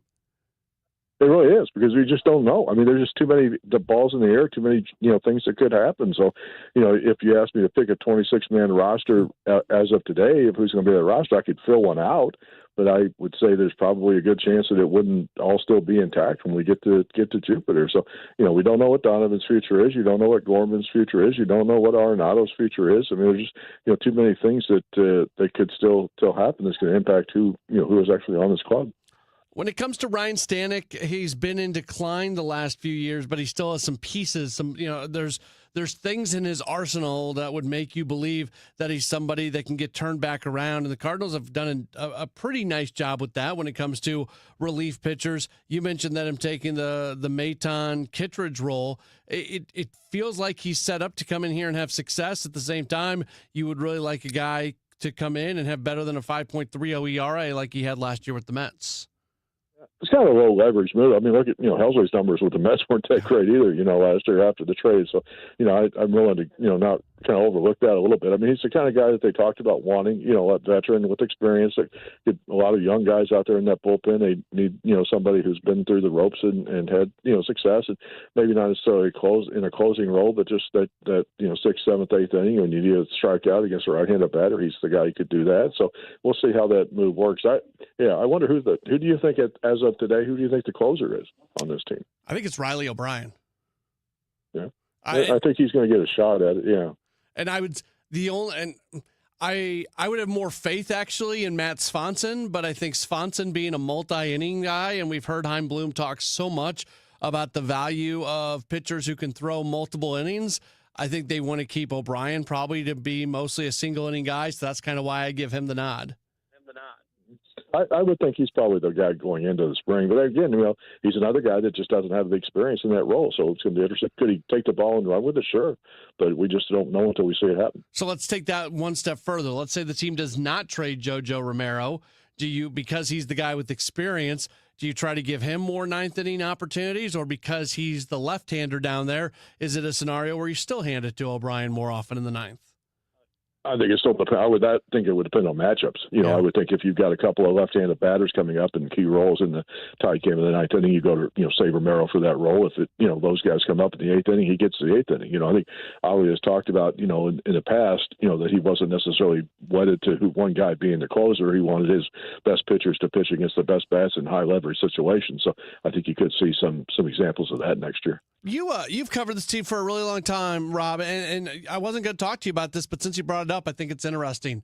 They have, through multiple managers and coaches and not different regimes, but certainly some different leadership groups, this organization has been very good at developing their own closers, and they have very rarely gone to the outside to get a closer. Why do you think that is? Why is that an area that this team has excelled in so much? Yeah, it's interesting. Yeah, this will be year 46 actually, but the Cardinals are Major League Baseball in general. But I think that it's interesting because you can't say it's one guy because they've had different people as the GM, they've had different people as president of the baseball operations, had different managers, different pitching coaches. So I can't. It's not just Whitey Herzog's philosophy or John Mosalic's philosophy. I mean, it goes beyond the multiple people. So I think it's just a question of probably more from an ownership standpoint of feeling like if you go out and get a closer from an outside team, what Diaz get $21 million or something like that from the Dodgers this year. I just don't think the Cardinals have a preference to spend that kind of money on a guy that's only going to pitch one inning. I mean, I know it's an important inning, and I know he's important success. I mean, obviously when the Cardinals won, they've gotten great performances out of their closers, and Trevor Rosenthal and Wainwright when he was closing, and all those guys. So the closers out role is obviously important, but I just don't think they want to spend the money that the open market gives closers these days. Yeah, and I'm not saying it's never. I mean, obviously there's the Dennis Eckersley's and the Dave Veers of the world who are signed for that, but it tends to be a position in this organization that is grown out of the farm system, and that's good. That's what they are trying to get back to, but not just at the closer spot, but at a number of key positions.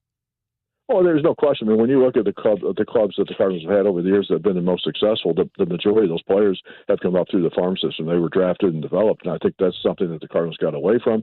Part of it was due to COVID when they had to, they lost the minor leagues for a year. They lost a lot of the instructors and stuff when they had to cut back and save money. So, the fact that they've expanded the instructors and the level of coaches and things and the investment in technology and things like that, I think it's going to help. And obviously having a couple of good high draft picks, Weatherholt and Doyle being top 10 picks that they don't normally get. I mean, I think that's the quickest way to rebuild the farm system is to just get a lot of really good, talented players. And I do think that you're going to see, the top 10 Cardinal prospects this year are all going to be, legitimate prospects, and maybe potentially even, half of them at least in the top 100 prospects in baseball, I think. And we haven't said that as much lately, and it really feels like, and I'll wrap you up with this, I don't know when some of these guys are going to get here. It feels like they want, with like a Quinn Matthews, at one point I thought he was going to have a really good shot of making the club out of spring training. I think they want him to go and prove that he can conquer AAA, and I think there's some other guys like that, and they may actually slow play some guys out of AAA a little bit more than we expected them to, but there are a number of players right there at the edge that you feel like once they get here, that's going to be the beginning of this next era, and that's going to be the beginning of having these core guys around. Well, I think part of that, you can see that with some of the moves that they've made with the guys that they brought in this winter. I mean, I think we all know that Jordan Walker was rushed to the big leagues. Was there a reason why he was rushed to the big leagues? Yes. But, I think they want to avoid having, guys come up before they are really ready. And so they're bridging that gap with some of these other guys that they're bringing in, either through trades or through, the free agent signings, just to kind of make sure that doesn't happen again, both with the pitchers and with the young position players. Now, is J.J. Weatherholt ready? I mean, I think you could argue that he is. We'll see how he does in spring training. So, is he going to be rushed to the big leagues? You could say yes in the terms of, games of minor league experience, but I think in terms of talent, in terms of performance, I think he's ready to show he could play at this level. We certainly appreciate being able to talk with Rob Rains. You can follow him on all of his writing at stlsportspage.com. Follow him on Twitter at Rob Rains. Rob, thanks for the time. Again, Happy New Year, and we'll talk to you again down the line, and we'll certainly see you in Jupiter in just a couple months or so. It's getting there quicker than you think, yes. Yes, Thanks. You bet. Thank you. That is Rob Rains joining us here on The Pro. It's amazing how soon it's going to be here. I mean, in less than a month, we are going to be in Jupiter. I think I get there on the 9th, Monday the 9th. So that's exactly, what is that, 4 weeks from today? 1, 2, 3. Yeah. So we're a month out from actually being in Jupiter and getting Cardinal spring training underway. And it'll be enjoyable. It'll be interesting for sure. Aaron says we're not going to see J.J. Weatherholt because Donnie and Arenado will still be on the team. Aaron, I look forward, because you say a lot of stuff. And I disagree with 97.2% of it. You're going to be wrong on this one. You are going to be wrong on this one. Of the three, I think there's at least a door open for Brendan Donovan to still be on this team because they're not going to trade him unless they get the offer that they want for him. They're going to find a way to move Nolan Arenado, and J.J. Weatherholt is going to be given every opportunity to make this team. So, Aaron, I can't wait for right around opening day, right around the opening day roster being announced, and we can go back to this comment of yours because I'll give you the Brendan Donovan part. I'm not convinced. I get less convinced by the day. I still think he's going to be moved. I still think it's over 50% chance that he gets moved, but I don't know what I put that percent at. And as each day goes by, internally, I actually drop that number a little bit. I start to see more of a scenario where I could see him still being with the club as the season gets started. Each week, Chaim Bloom speaks with Tom Ackerman during Sports on a Sunday morning. What we're going to try to start doing, I had mentioned this before, we're going to try to start doing this more often on Mondays, kind of like during the season when Oliver Marmol does his Gas House Gang appearance. What we do on Rush Hour Sports is we play back some of the cuts from Ollie and we comment on them. Well, we're going to start doing that. We're still getting to know Chaim. We're still getting to know his baseball philosophy. We're still getting to know the things that he believes in. So listening to the words that he says is an important exercise to help us learn what this team is going to look like moving forward. So what we're going to spend the next up until the end of this hour doing is kind of going back through some of the things that Chaim Bloom said, and I'll give you my comments on them. And we're going to start doing that on Mondays each week here on Sports Open Line because I know many of you heard it, but not all of you heard it, but I want to make it at least different enough for those of you that did. So that's why we're doing it as cuts, and I can at least give you my thoughts on those things that are said. So we'll do that coming up in just a moment. Don't go anywhere. It is a Graybar Sports Open Line on KMOX.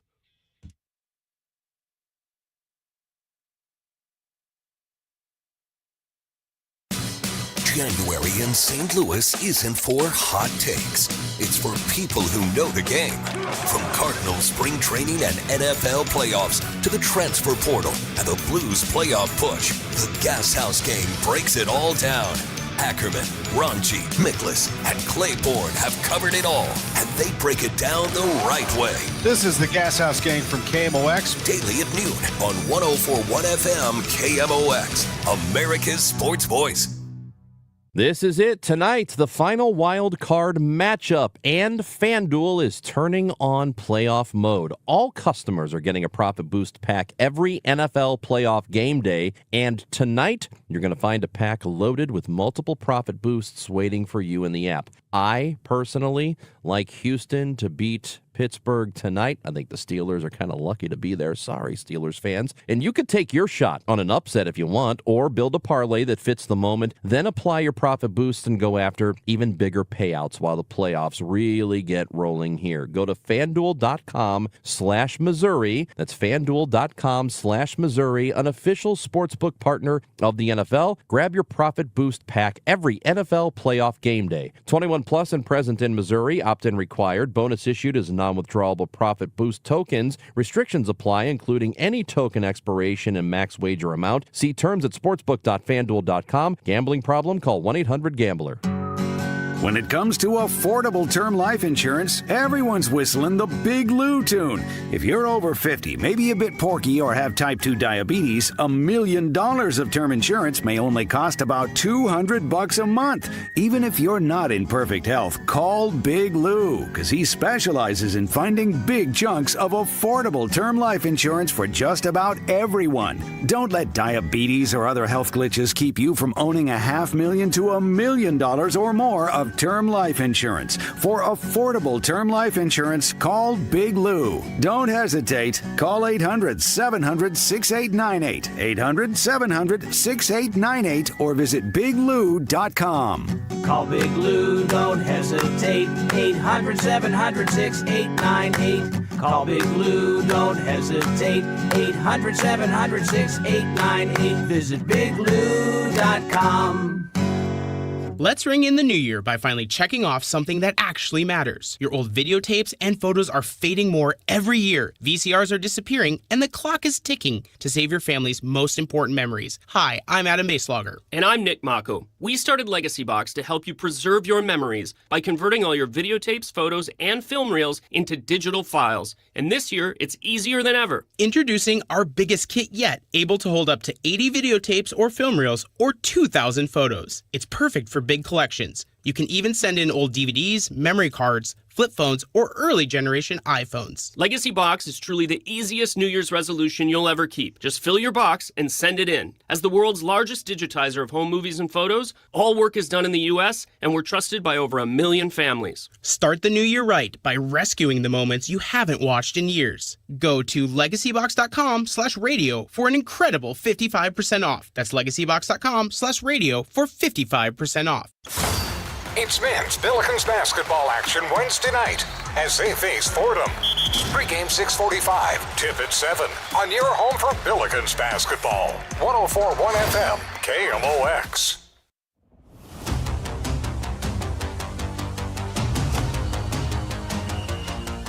It's Graybar Sports Open Line right here on KMOX. My name is Matt Pauley. Certainly appreciate you being with us this evening as we are continuing to talk through a lot of Cardinal stuff. It's mostly Cardinals today. We'll talk NL Central with Jared Willis. He covers the Cubs after the Cubs made the Bregman signing. So what does that mean for the team in Chicago and how that impacts the NL Central moving forward? And then the final half hour of the show, we'll talk a little college football. We'll also talk a little Blues hockey. We'll hear from Jim Montgomery. He spoke with the spoke with the media earlier today. What I want to do right now, we're going to do this through the end of this hour. Every week, and it's very, very cool, and I hope you pay attention to it. Chaim Bloom, Cardinals president of baseball operations, just as John Mozeliak did before him, and there's obviously a long history of Cardinals hierarchy appearing on sports on a Sunday morning. But every Sunday, Chaim Bloom is on with Tom Ackerman. We're going to do a better job here on Sports Open Line on kind of going back through some of the things that Chaim says each week and trying to spotlight specifically what's being said, and I'll give you my thoughts on them. So let's get right to it. So he couldn't really answer the question because, again, the Ryan Stanek signing is not yet official. So until it's official, the Cardinals cannot give comment on it. But Tom, because he has to ask the question, did ask the question about the Stanek signing. I can't address that report specifically, but we've said all winter that having experience in that bullpen is really important, not just because of what players with that experience can bring to you on the field, but also because of the example, the leadership, the mentorship they can provide to a young group. We've seen that the last couple of years. We've been fortunate to have some great veterans in there. It's something that I've seen not just here, but really everywhere I've been, that usually even when you have a young group out there, good pens come together better when you have someone who's been there, done that, can lighten the load, can show people how to handle those ups and downs as they're learning to do that. You know, it's something that I think is an important aspect of a lot of really good bullpens. So we've definitely been on the lookout this winter to try to bring that in. So Chaim did a good job of answering the question without answering the question, because essentially what he did right there was he talked about Ryan Stanek, but talked about him in the general of what they are looking for. And that's what we've said, that this is an opportunity to bring a veteran into a bullpen that certainly needs some veteran leadership, and they should announce that deal at some point in the relatively near future. They also brought in another individual. They made a small trade with Cleveland where they bring in another pitcher in Justin Bruihl. Yeah, and we saw a chance here to snag someone and bring someone onto our 40-man roster that we think is a chance to help us from the left side. It's a chance to compete for a role, and we do like a lot of the talent we have with our young relievers, but we're a lot more right-handed, just generally speaking. So adding left-handed depth is really helpful. Justin's been a few different places in his career, and we do think he has a chance to really help us, and excited to have him come in the spring and compete for a job. Yeah, so they've got an opportunity to bring in a left-hander right there, and I don't know if you're comfortable with him being the top left-hander in the bullpen. So if Romero does go away, that's where there's probably an opportunity to add somebody else. But for a team that doesn't have John King anymore, if you kind of put him into that John King role, I think that makes a little bit more sense. So they've brought in pitching. What they haven't done is bring in position players. They've talked about it. We know that they want to bring in a right-handed bat. that can play the outfield. So what's the status of this team actually going out and acquiring a position player? Yeah, we're not super close on anything there, but we've been active in discussions, and obviously there's some balls in the air with our own guys as well, just trying to see how that all settles. I do think when it's all said and done, we will have added to the position player side of the group. I've obviously talked about that. You and I have talked about that in past weeks. We just haven't done it yet, but it's definitely something that we're looking at, working on, and working to do, whether, that comes through free agency, through trade.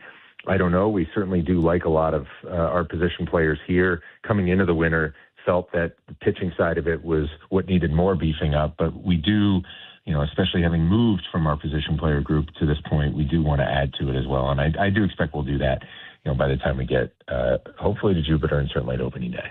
I keep talking about this, and I don't mean to just repeat myself, but again, every time Chaim does something or says something, it's worth putting in the back of your mind. And sometimes it doesn't mean anything right now, but it will mean something eventually.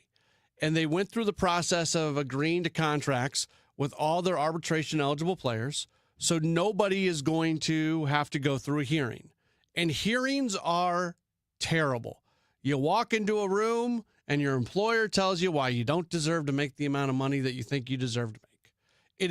It is a horrendous experience to go through, and it's part of baseball. And anytime you compare professional sports to like regular people things, it doesn't work. But I know that the last thing I would want to experience is walking into a room and listening to my boss tell me why I don't deserve to make the money that I think I deserve, and then the next day I got to go do my job and he's still my boss, and it's just an uncomfortable thing, and it's part of baseball. So the Cardinals in recent years had not done as good of a job of avoiding arbitration hearings. They did this year in Chaim's first opportunity as the president of baseball operations, and it's something that he was happy to be able to pull off. Yes, it's always ideal to get to settlements. You're exactly right. Arbitration is not a lot of fun, at least in my view, for a few reasons, not least of which is I never like any process that puts us really sitting across the table from our players. We like to think that most of the time our goals are aligned. We're trying to help them be as good as they can be.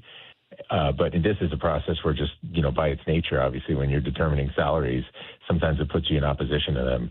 And, you have to represent, it's really kind of it's a unique process. It's a little bit of a convoluted process with some weird aspects to it that determine where people slot in that salary structure.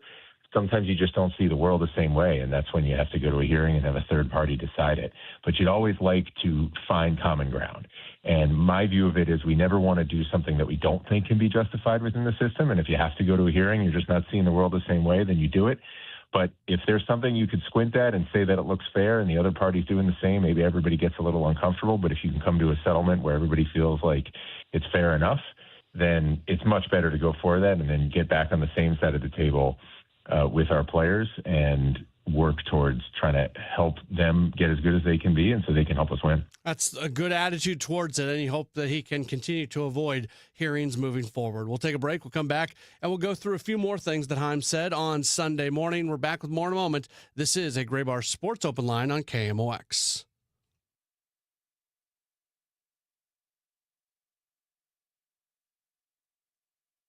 They're back and bringing all the hits. This is Rascal Flatts. Rascal Flatts, live at Enterprise Center January 17th. Sing along to all of their best songs. One night, one stage.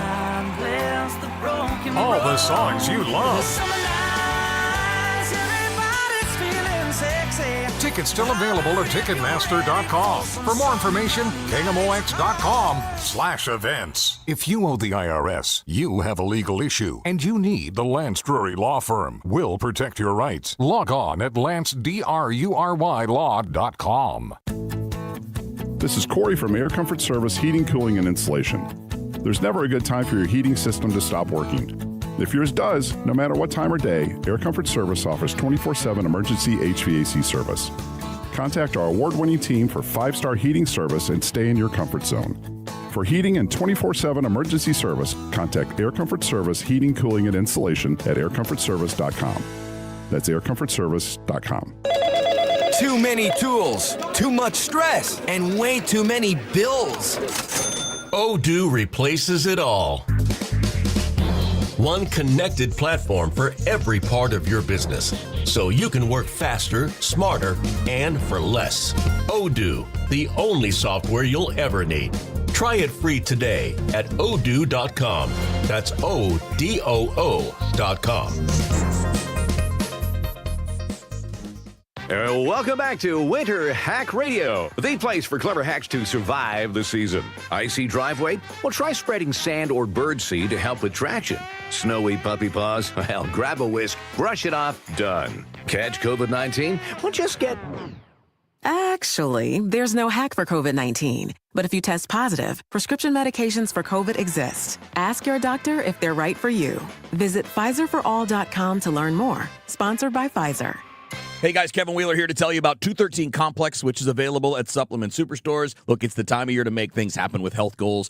213 Complex will do for you what it does for me. Gets the metabolism rocking and rolling 24 hours a day, helps you fight cravings, gives you all-day focused energy with no crash that comes at the end of the day either. It's been a big help for me. It will help you. So get out to supplement superstores. Tell them Kevin Wheeler sent you in. They'll knock 30% off your 213 Complex. To get started down your path and find your location, just go to supplementsuperstores.com. When it comes to planning your retirement, there's a lot to think about. Portfolio management, tax planning, and retirement income just to get started. Steve All and his team at the All Financial Group focus on those things and more. Their goal is to help you achieve your goals. Call 636-230-8824 or online, yourmoneymattersstl.com. Investment advisory products and services made available through Impact Partnership Wealth, LLC, IBW, a registered investment advisor. Insurance and annuities offered through Steve All, NPN number 153-07419. Welcome back to the Gray Bar Sports Open Line. Once again, Matt Pauley on KMOX. We are back at it. What we are doing today, and we're going to do this every Monday here moving forward, especially when we have full 2-hour shows. Some Mondays will be cut short as a result of the Billikens Coaches Show. But we go back through what Chaim Bloom said to Tom Ackerman yesterday morning on Sports on a Sunday Morning. He's on that show on an every week basis. I thought this was interesting because when Chaim is out and about, obviously Cardinals fans are going to recognize him, have conversations with him. So when those type of conversations happen with fans, what is the messaging that he is receiving? It varies person to person, obviously. And, I've come to learn over time, people will say different things to your face than they might say behind a keyboard, so to speak. You leave it up to you as to speculate which is more true to life. In general, I think the big thing is exactly what you said. This is a fan base that is absolutely locked in on this team. I've talked about this before. Obviously, it's no secret. We haven't had the attendance recently that we've had prior. We really just need to earn our fans back. And that's something that, I hope we will be able to do as we work to deliver those results that we and everybody all want in the coming years. But loving this team, caring about this team, there's not an on-off switch for that. It's not optional. It's something that, when you're a fan, you're a fan for life. And I just want to respect and honor that by being as upfront as I can. The thing that I've noticed is when you have a fan base that is this devoted to the team, they're paying very close attention. They just want to know what's going on. They want candor. They want honesty. And I've done my best and will continue to do my best to provide that. I hope Cardinals fans appreciate the sentiment there that he sits there and says, we have to earn the fans back. There's not a judgment of fans for not buying tickets and not showing up to games. There is a statement of, we have to earn them back. It's our job to go put a team on the field that is going to result in fans walking through the turnstiles again. That should be the attitude. That should be the approach from a president of baseball operations. I don't know, if you are a Cardinals fan that has made the decision not to walk into Busch Stadium over the last few years, are you appreciative of that statement, even if you're going to continue to hold off until the team is playing better baseball and winning more games? I guess that would be part of my question to the fan base here. And because there are people that just simply are not going to games. I think from a TV standpoint and from a radio standpoint, ratings this past year were great. TV numbers were up big time. People are still very, very, very much locked in on this team, even if they are not walking into Busch Stadium as much as you would like. I thought this is going to be the last thing we get to.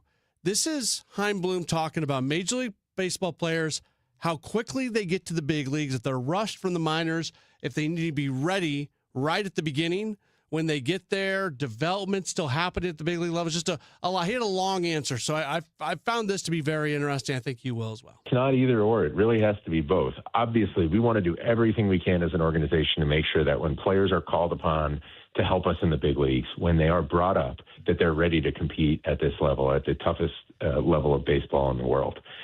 And so that obviously is our responsibility as an organization to do everything we can to make that happen and develop and produce as many well-rounded players as we can. But then when they get here, that journey has to continue. You obviously want players who are motivated to do that. The number one most important person in a player's development is the player himself. There's no question about that. But we have a role to play in that too. And players are always growing and changing. I mean, a great example this year, I think, a real 2025 success story, I guess now I should say last year, you saw what Burley did. This is a guy who's already good enough to play in the big leagues. Nobody was looking at this guy and saying he doesn't belong here or, he's not ready to be here. He's a good big league player. He took a real focus on honing in his strike zone and knowing that, swinging more at the pitches he can damage and less at the pitches that he can't was something that could help him get to the next level as a player. He put together a really, with our help and with our hitting team's help, put together a good practice plan to help work on that.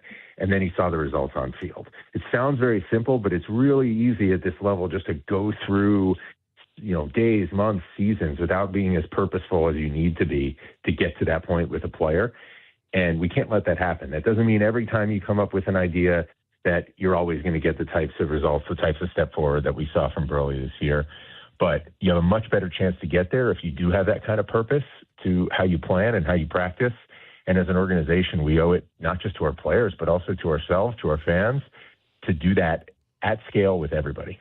That's just part of what Chaim Bloom had to say when talking with our own Tom Ackerman during Sports on a Sunday Morning, yesterday morning. Again, we'll play cuts back from that on Mondays here moving forward. But if you ever want to hear the entire conversation, you can just head to KMOX.com or hop on the Odyssey app, get to the Sports on a Sunday Morning podcast page, and you can go find that. Or you can go to Twitter and go to the KMOX Sports Count or Tom's Count, and you can find the video stream archive of Sports on a Sunday Morning, and you can listen to that audio. And we really do appreciate how accessible Chaim Bloom has been since taking over.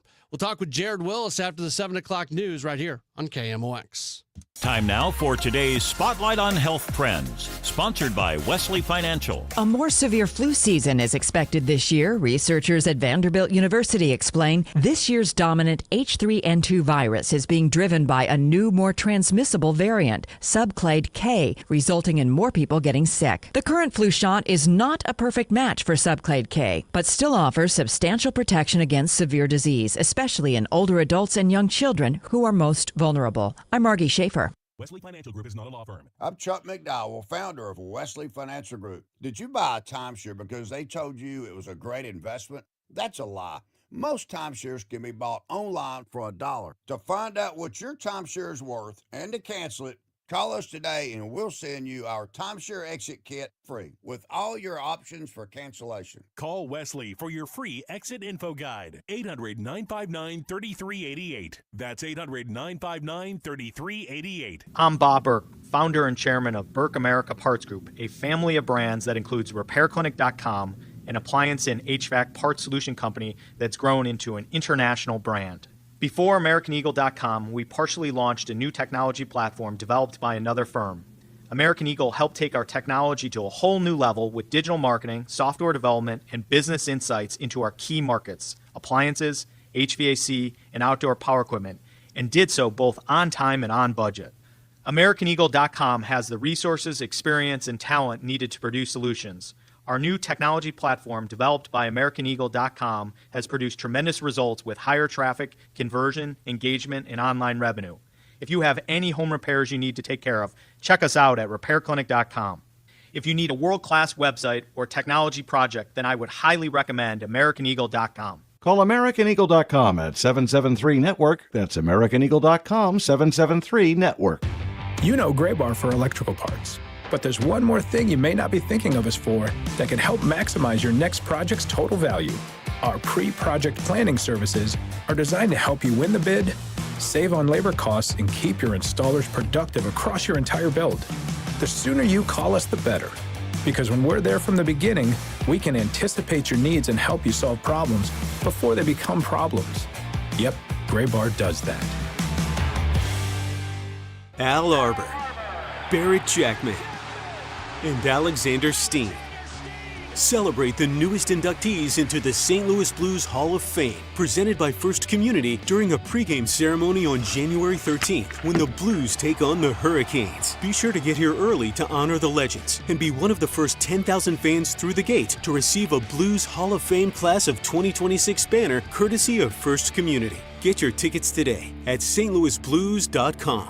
The trusted voice of St. Louis. KMOX AM St. Louis, KMOX FM Hazelwood. Always live on the free Odyssey app. This is CBS News on the Hour, your home for original reporting. I'm Jennifer Kuiper. Iran is experiencing nationwide anti-government protests, which have become increasingly violent. President Trump has threatened possible military action and says all options are on the table. Iranian leaders warn they're prepared for conflict. CBS's Nora O'Donnell spoke with Iran's exiled crown prince, Reza Pahlavi. The Iranians are fighting a fight defenseless and unarmed against an extremely brutal regime. The game changer would be for this regime to know that they cannot rely anymore on a continued campaign of repression without the world reacting to it. CBS's Olivia Rinaldi reports. In addition to potential military strikes, which could include ballistic missiles going into Iran, the president was also briefed on potential covert operations. Those could include cyber operations and psychological campaigns that could be waged inside Iran in some of their infrastructure. The state of Minnesota and the Twin Cities are suing the federal government to stop the immigration enforcement surge.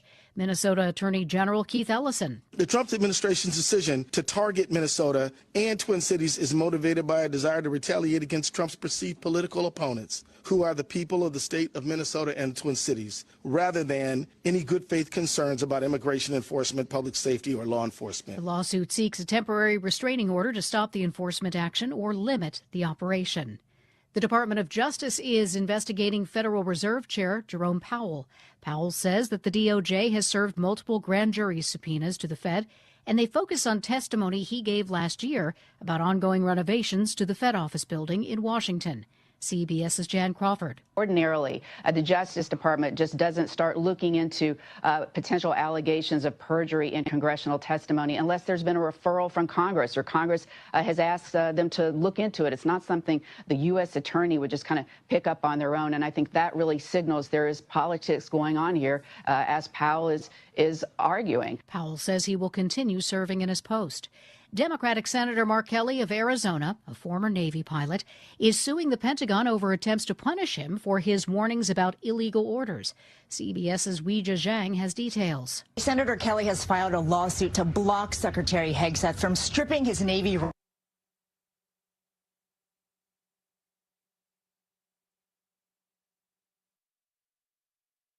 Hegseth launched an investigation last November after Kelly participated in a video telling service members they do not have to obey unlawful orders. Kelly alleges Hegseth does not have the legal authority to demote him. This is CBS News.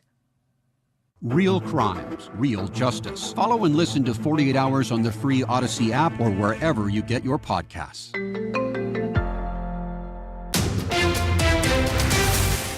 At 7:03, it's a mostly cloudy sky. Right now, 44 degrees downtown at the Arch. Multiple monkeys and at least one goat remain at large in St. Louis City, with the Department of Health saying AI images of the monkeys are making it harder to verify their locations. Mayor Kara Spencer tells us while it's easy to find the humor in all of this monkey business, there is still a serious danger. Monkeys could be carrying a disease or be a public health concern, and certainly they're unpredictable. The health department says they'll waive the punishment and fines that come with illegally owning a monkey if someone wishes to surrender one that they have. With St. Louis and the U.S. Nationals in the rearview mirror, members of the U.S. figure skating team now turn their thoughts to the Olympics in Italy, but not before praising our local scene for the hospitality and the cuisine. Men's Nationals bronze medalist Max Naumoff. I got to walk around with family and just kind of hang out and check out some really nice restaurants with some great food. So definitely looking forward to coming back here sometime. Naumoff added the competition atmosphere and the crowd at Enterprise Center were first class. Ever worry about who your kids are chatting with while they're on Roblox? The gaming platform says it's now using AI-powered facial detection to verify age. Eliza Jacobs, Senior Director of Public Policy at Roblox, was asked about kids duping the system. We are confident that there isn't a way to trick this, like using an AI-generated image or a photograph or something. Jacobs adds Roblox has other systems running to watch usage and content to ensure the age check is accurate. Plus, she points out kids can still play on Roblox without using the facial age detection. They just can't communicate with other gamers. Like the famous Missourian, Mark Twain once said, the report of my death was an exaggeration. I'm 88 years old and I'm alive. Forgive former downtown businessman Gus Torregrossa if he feels a bit like Mark Twain. He says his phone has been ringing off the hook this past week with people checking on his well-being. You see, his cousin, 82-year-old Gus Torregrossa, also a St. Louisan, died January 2nd. The very much alive Torregrossa says he and the radio station go way back. I was Santa Claus for KMOX with Charlie Brennan, my buddy. Yes, and he had me on quite a bit, and I enjoyed it. As the owner of Gus's Fashion and Shoes, he welcomed celebrities such as LL Cool J, Jamie Foxx, and Ice-T into his store to chat and buy some of his latest merchandise. Brad Choate, KMOX News. Overnight forecast, a clear sky and chilly with a low 39 degrees. For tomorrow, it's going to be the warmest day of the week. High 59, some sunshine too. The record 67 from 1952. Clouds take control tomorrow night, 39. For Wednesday, start in the upper 30s, end in the lower 30s. And we'll have some sun. It is going to be windy, though. Right now, a cloudy sky, 44 degrees. Downtown at the Arch feels like 41. I'm Michael Calhoun, KMOX News. Welcome back to the Gray Bar Sports Open Line. Once again, Matt Pauley on KMOX. Back at it on KMOX. It is a Gray Bar Sports Open Line. My name is Matt Pauley. Great to have you with us today. We take you for the next hour or so up until 8 o'clock. That's when we'll wrap up tonight. And then after that, we are going to have our Gas House Gang replay from 8 o'clock to 9 o'clock. Right now, very happy to welcome on to the program. He's one of our favorite people to be able to talk baseball with. You read him at CHGO Sports. He is Jared Willis. Follow him on Twitter if you'd like at Jay Willis. That's JWYLLYS. Jared, always appreciate you taking the time with us. How are you? I'm doing well. Thanks for having me on. Yes, I was joking like a week ago that, you know what, this Cubs team, the roster, I wasn't joking. I was saying something that I believed, that I thought the roster with where it was at was probably going to be kind of what they were going to be this year. And then they proved me very, very wrong by going out and getting Edward Cabrera and now getting Alex Bregman. What are your thoughts on the moves and the upgrades that the Cubs have made here over the last week or so? Yeah, I mean, I think, first of all, just kind of big picture, you know, when you come off of a season like they had in 2025, that was pretty successful. You win, 93 games, you get, or 92 games, you get to the wild card, you advance into the division series. Like that's a good season, especially given where they've been the few years prior to that. And so I think big picture, the goal is always, well, how do we be better the next year? And when I looked at that, a little more closely, it kept sticking out to me like they need starting pitching depth and they need a bat in the lineup in the absence of Kyle Tucker, assuming that they're not going to sign Kyle Tucker, that he's going to go. They need something to replace him. And sure enough, within the last, 5 or 6 days, they've addressed both of those things. With the Edward Cabrera trade, I think he's important for a couple of reasons for that rotation, because number one, that's before he was traded for, that's not a group that had a lot of like high velocity arms, not guys that are really going to blow you away. They're good at other things, but that was never a strength among that group. And honestly, without Cabrera, it's a group that that has a lot of question marks. There's, it's a high ceiling group for sure when you're talking about the second year of Cade Horton, Justin Steele coming back at some point. Maybe Matt Boyd is somewhere close to as good as he was, but that's, that's a question mark. Those are all question marks. And so, it feels like this is a group that needed another arm in there to help kind of buffer some of that. So they got that. And then, Saturday night, the news comes through that they signed Alex Bregman, the guy that they were chasing a year ago and didn't get. They made sure to get him this time.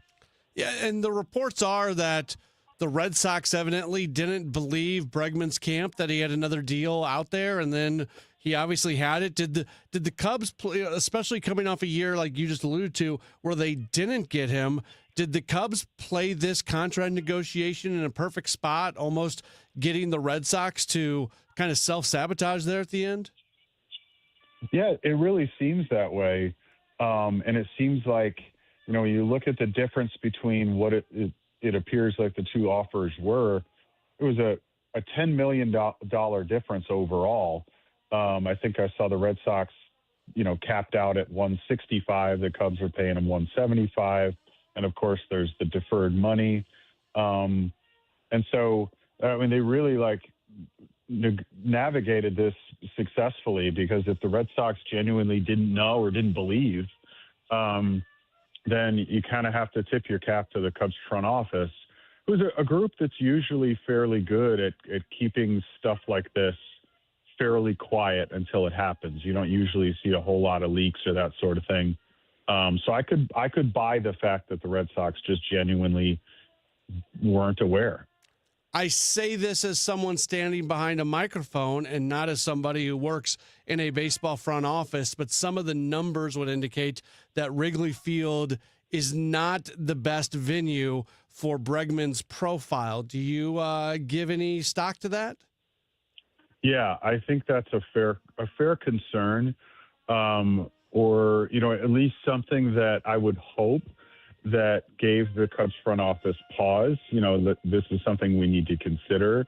But what I look at the numbers generally, and what I would assume that they are banking on is he's the kind of disciplined hitter that they've been trying to get more of in their lineup over the last few years.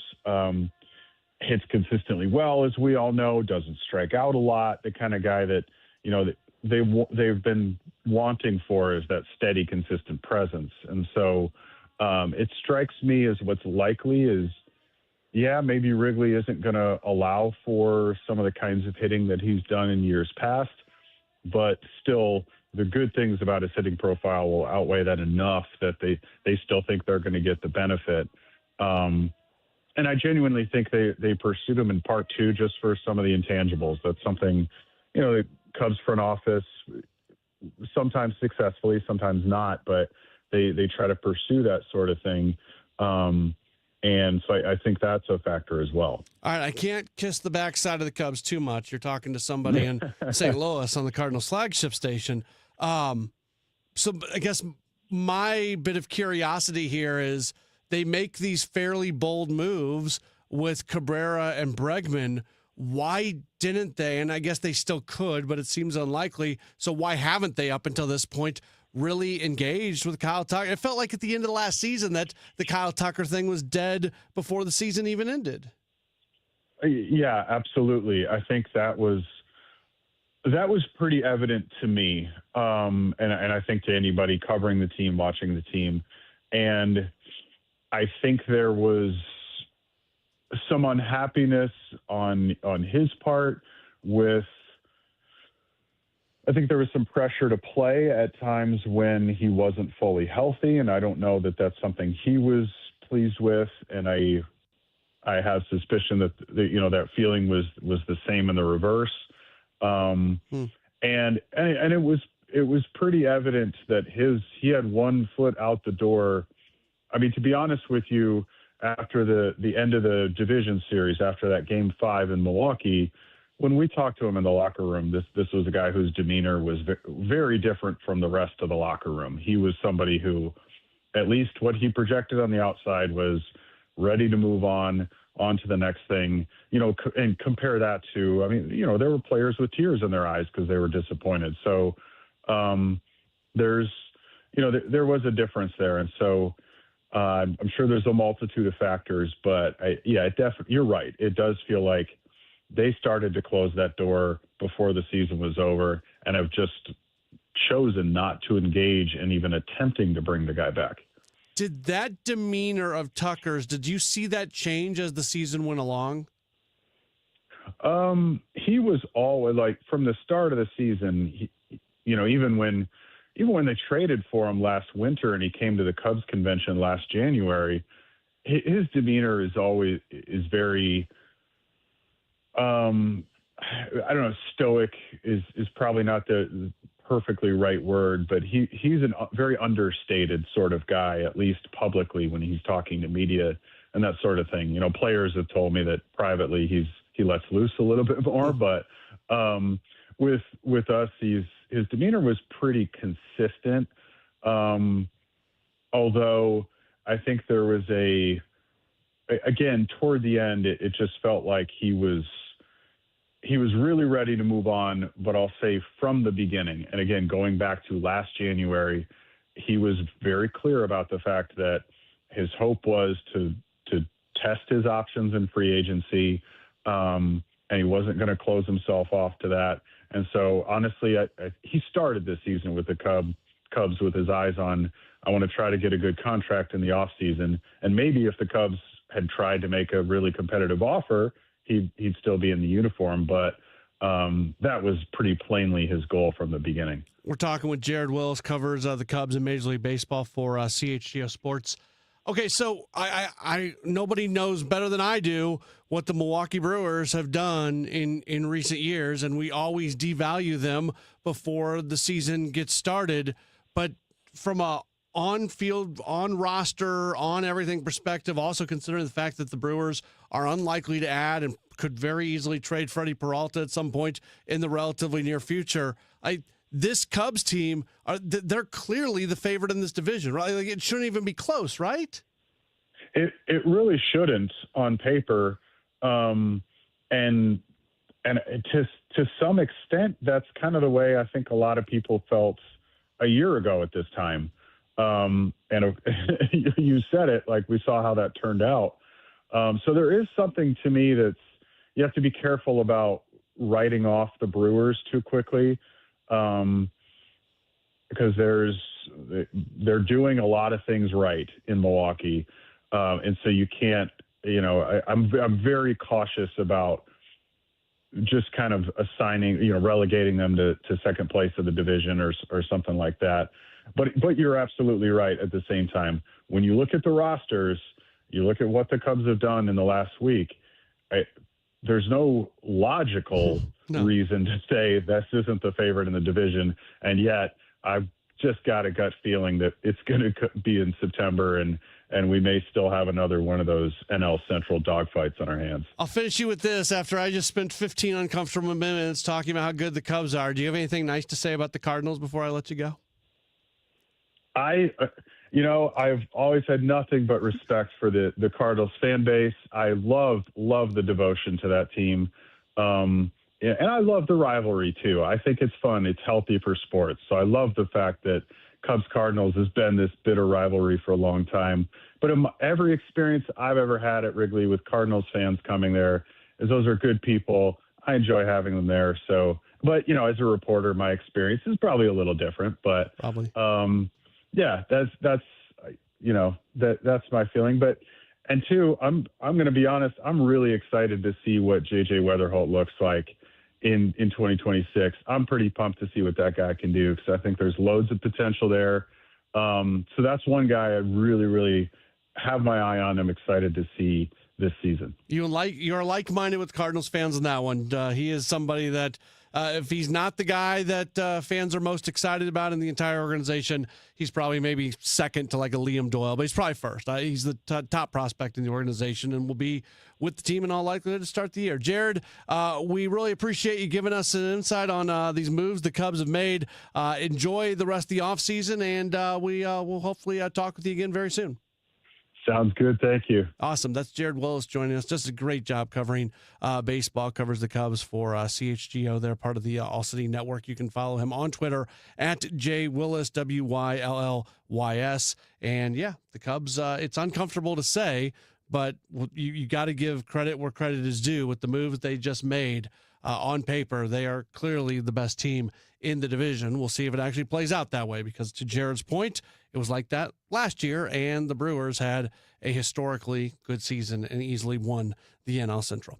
We've got more to get to. Don't go anywhere. You are locked into a Gray Bar Sports Open Line right here on KMOX.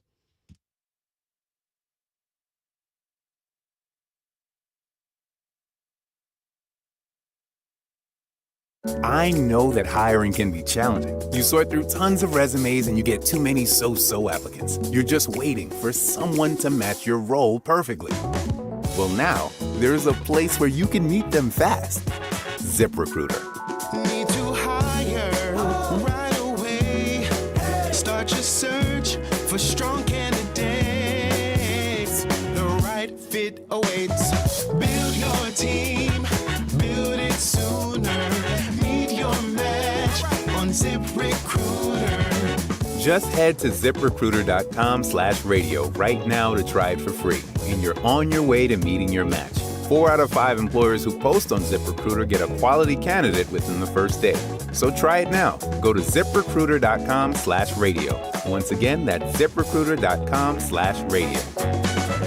Meet your match on ZipRecruiter. Try it free. Hey, can you blow up some balloons for Jack's party? I can't. I'm so congested. You need Sinex Saline from Vicks. Sinex Saline nasal spray. Yeah, just Sinex. Breathe. Sinex Saline instantly clears everyday congestion associated with colds and year-round allergies with a gentle, ultra-fine mist that's no mess and easy to control. Daddy, we need more balloons. On it. Enjoy life's important moments without congestion. Try Sinex Saline from Vicks. Just Sinex. Breathe. Use as directed. This is the story of the one. As the purchasing manager at a manufacturing plant, she knows the only thing more important than having the right safety gear is having it there when you need it. That's why she partners with Grainger for auto reordering, so her team members can count on her to have cut-resistant gloves on hand, and each shift can run safely and efficiently. Call 1-800-GRAINGER, click Grainger.com, or just stop by. Grainger, for the ones who get it done.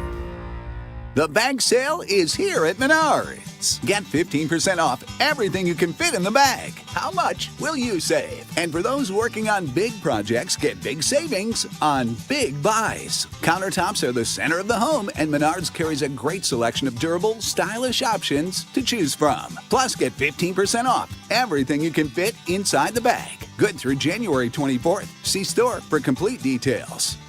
Save big money at Menards. Hey, good morning. You're heading to the airport, right? Yep, thanks for checking. I like the car. How long have you been a rideshare driver? About 3 years now. I really enjoy it. Isn't it hard to make money these days with the price of gas being so high? Not for me. I use Upside, the free app that gives you cash back for every gallon of gas you buy. Wait a minute. Are you saying you actually get real money back when you get gas with the Upside app? Yep, I get real cash back every time I get gas. Does that actually add up to anything? I'll make around $200 to $300. Wow, that's serious extra cash. I'm downloading the Upside app now. Download the free Upside app now to earn real cash back every time you buy gas. Use promo code RAIN to get up to a $5 per gallon bonus on your first tank. You can cash out anytime, right to your bank account, PayPal, or a gift card for Amazon and other brands. Just download the free Upside app and use promo code RAIN to get up to a $5 per gallon bonus on your first tank. That's code RAIN. It's 2026 and it's time to get your home zero resified by calling our cleaning heroes at Zero Res. 3 rooms of carpet cleaned starting at just $119 plus a free hallway, and take 15% off regularly priced services when you mention the KMOX special. ZeroResSTL.com. Hi, this is Ron Jacobra. 100 years. That's how many years KMOX has been the voice of St. Louis. Congratulations to the Mighty Mocs.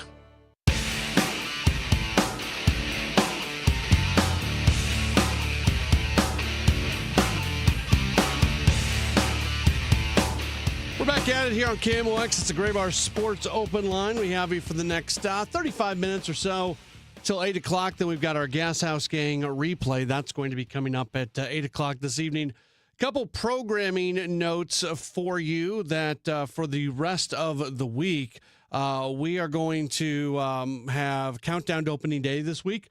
On Thursday night, we are very much looking forward to this week's show. Greg Amsinger from MLB Network, who is a St. Louisan, he is coming in town. He's going to be doing an event over at Lindenwood where he's going to be sitting down with Hein Bloom and Oliver Marmol.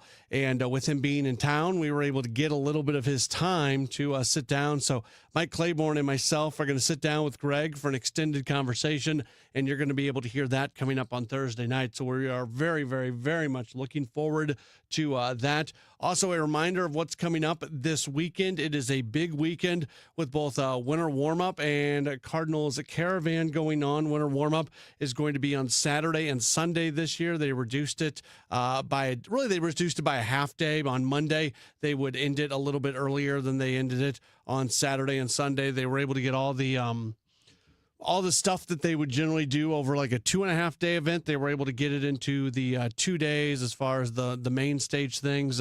Autographs and all that is still available. So you can go to cardinals.com/WWU and check that out for yourself. We are going to be broadcasting live, I believe, starting at 10 in the morning on both Saturday and Sunday, and then going into the mid-afternoon.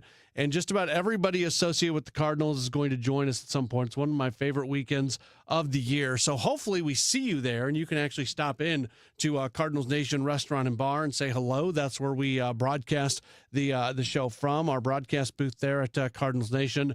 If you don't make it to winter warm-up, would encourage you to listen. I also say this, whether you're happy or not happy with what's going on with the St. Louis Cardinals, I don't think any of us can run away from the fact that Cardinals Care, the charitable arm of the organization, does amazing, incredible work in our community and across kind of the Cardinals Nation geographic footprint. And winter warm-up it's generally their number 1 or number 2 fundraiser every year, so they can continue to support all these amazing organizations. And we have seen attendance dip a little bit here in recent years, as you would expect for winter warm-up. And sometimes I think fans take a bit of the same approach with winter warm-up that they do other things. And if that's where you're going, okay, I'm not here to argue with you or shame you or any of that. That's not the point of what I'm trying to say here. But if that is the reason why, I would certainly encourage you to rethink it, because that money does go to Cardinals Care, and it's a really important thing that they do. Plus, it's a lot of fun. You can take the family out. They do a lot of events. So that's going to be going on Saturday and Sunday. Again, cardinals.com/WWU is where you go. A few messages that are coming in that I do want to address from the 314. Says, I just have to say, as a lifelong Cardinal fan, that I have no interest in watching a rebuilding team. I hope it works out so I can go back to watching them in the future. However, I will not be watching or listening to them very much this year. I don't think that maybe I'm wrong. I don't think that message represents the majority fan base. Not going to games is one thing, and Cardinals fans have made their voices heard on that very much. But not following along during the rebuild and not being excited about the young players and things like that, I keep mentioning it over and over and over, and I'm not just like trying to be a broken record here. But when attendance goes down but TV ratings go up, that tells you there's still very much interest in the team. There is just a feeling amongst fans that the organization is at a point where they do not want to support it in a way that they are walking into Busch Stadium. I respectfully kind of disagree with that sentiment because of how much I enjoy being able to go to the ballpark. And I think about, the games that I went to as a kid when the team wasn't very good and what that meant to me. But I'm not, that's me. That's probably, that may not be you. And that's fine. If you want to show that, and the organization has certainly noticed it for sure. But I just, not that those people that don't exist that sent that text message, they absolutely do. I think that is I think that's a minority fan viewpoint. And I would also remind them, like, there's a lot of people who say the Cardinals shouldn't be in a rebuild. Now, are there things that ownership and baseball operations could have done in recent years to avoid where they're at right now? Yeah, of course. Absolutely. I'm not running away from that at all. The team lost its way in many, many areas. And they put themselves in this position, and now they have to build back out of it. For a team that was at the absolute forefront of using technology and of having great coaching and enough coaching, just everything, always being at the front of the line, for them to have fallen back the way that they did, the organization did that to themselves. But that doesn't mean that just about every organization in baseball, and sports for that matter, doesn't go through some version of this at some point in time. Sometimes it lasts a little bit longer. Sometimes it lasts a little bit shorter. Sometimes you have some resources to allow yourself to Band-Aid it a little bit more than what the Cardinals are doing right now. But what they're going through is something that most organizations do go through, and I don't think it is that unhealthy. Now, we'll see how long it takes, right? Like, if we're having this exact same conversation a couple years into it, then, well, we'll have a different conversation at that point in time. But it's part of the natural cycle of sports. And you just need to, at this point, all you can do is accept that either you don't accept or you accept the fact, and I accept it, that they've got somebody who's got a plan. They are putting resources into the organization in ways that they have not done previously, and they're going to move forward. Got a message that said, Cardinals' bad attendance is because of Oliver Marmol still being manager. No, it's not. It's because they're not winning enough games. Guess what? If the Cardinals go win 90-plus games and Oliver Marmol's the manager, attendance is going to go up. And if they had a different manager and they were winning the exact same number of games that they won the last year, last 2 years, last 3 years, attendance would be exactly the same. To put a 1-to-1 correlation between attendance and Oliver Marmol is incorrect. It is about winning. And it's not just about winning, it's about having confidence that the organization is doing the things that need to do that result in winning. That's where I'll be curious this upcoming year, because I know that there's legitimate excitement about this young group that's going to be graduating to the big leagues over the next year or so. There's excitement about J.J. Weatherholt. There's excitement about Quinn Matthews. There's excitement about Liam Doyle. There's excitement about Joshua Baez. There's excitement about all these guys. And they're all of them have a very good possibility of being in the big leagues at some point this year. And that's exciting. And at some point, those guys are going to be the core of some teams that are going to start winning at a high level. I will be curious to watch that as those guys get to the big leagues and start to have some level of success and the winning starts to increase, but maybe the winning is not yet at a level where you're looking at them as being a legitimate division contender or a legitimate World Series contender, if the attendance will start to tick up during that time. Like I tell people, if somebody asks me, hey, why should I spend my hard-earned money to go to see a Cardinal game? The first answer I always give is because you don't know what Mason Wynn's going to do that day. He is one of the guys that every single day when I watch him play and he does something spectacular, I feel privileged to be there. I'm happy to be able to see it. Same thing with Victor Scott in the outfield. So there are things to be excited about. We'll just see when they're going to start winning at a high level once again. All right. We are going to take a break, and when we come back, we're going to hear a little bit from Jim Montgomery, the Blues head coach. He spoke to the media earlier today. We'll do that next right here on KMOX. Start your day with an edge. Total Information AM. It's like breakfast for your brain. I wake up, I turn on the news. I gotta listen 3 or 4 times every day. Debbie Monterey, Megan Lynch, Tom Ackerman. I like to wake up with the news. Total Information AM. It's where I get my news. Traffic conditions and potential weather that's coming. Total Information AM. Weekdays 5 to 9. I like to turn it on and just get caught up. Where I get my news. The news, weather, and traffic. On the voice of St. Louis, KMOX. How many of you think taxes will go up in the future? And if they do, who will get hit the hardest? Maybe it's you, headed for retirement. You've been saving in that 401k or IRA for years, and that money has never been taxed. And Uncle Sam is looking at that account like it's a big, juicy steak. What can you do about it? Join the All Financial Group for their Taxes in Retirement Seminar, Thursday, January 22nd or Tuesday the 27th. They believe a financial plan is not a retirement plan without a tax plan. Reserve your spot today by calling 636-230-8824. That's 636-230-8824. Or go to yourmoneymattersstl.com.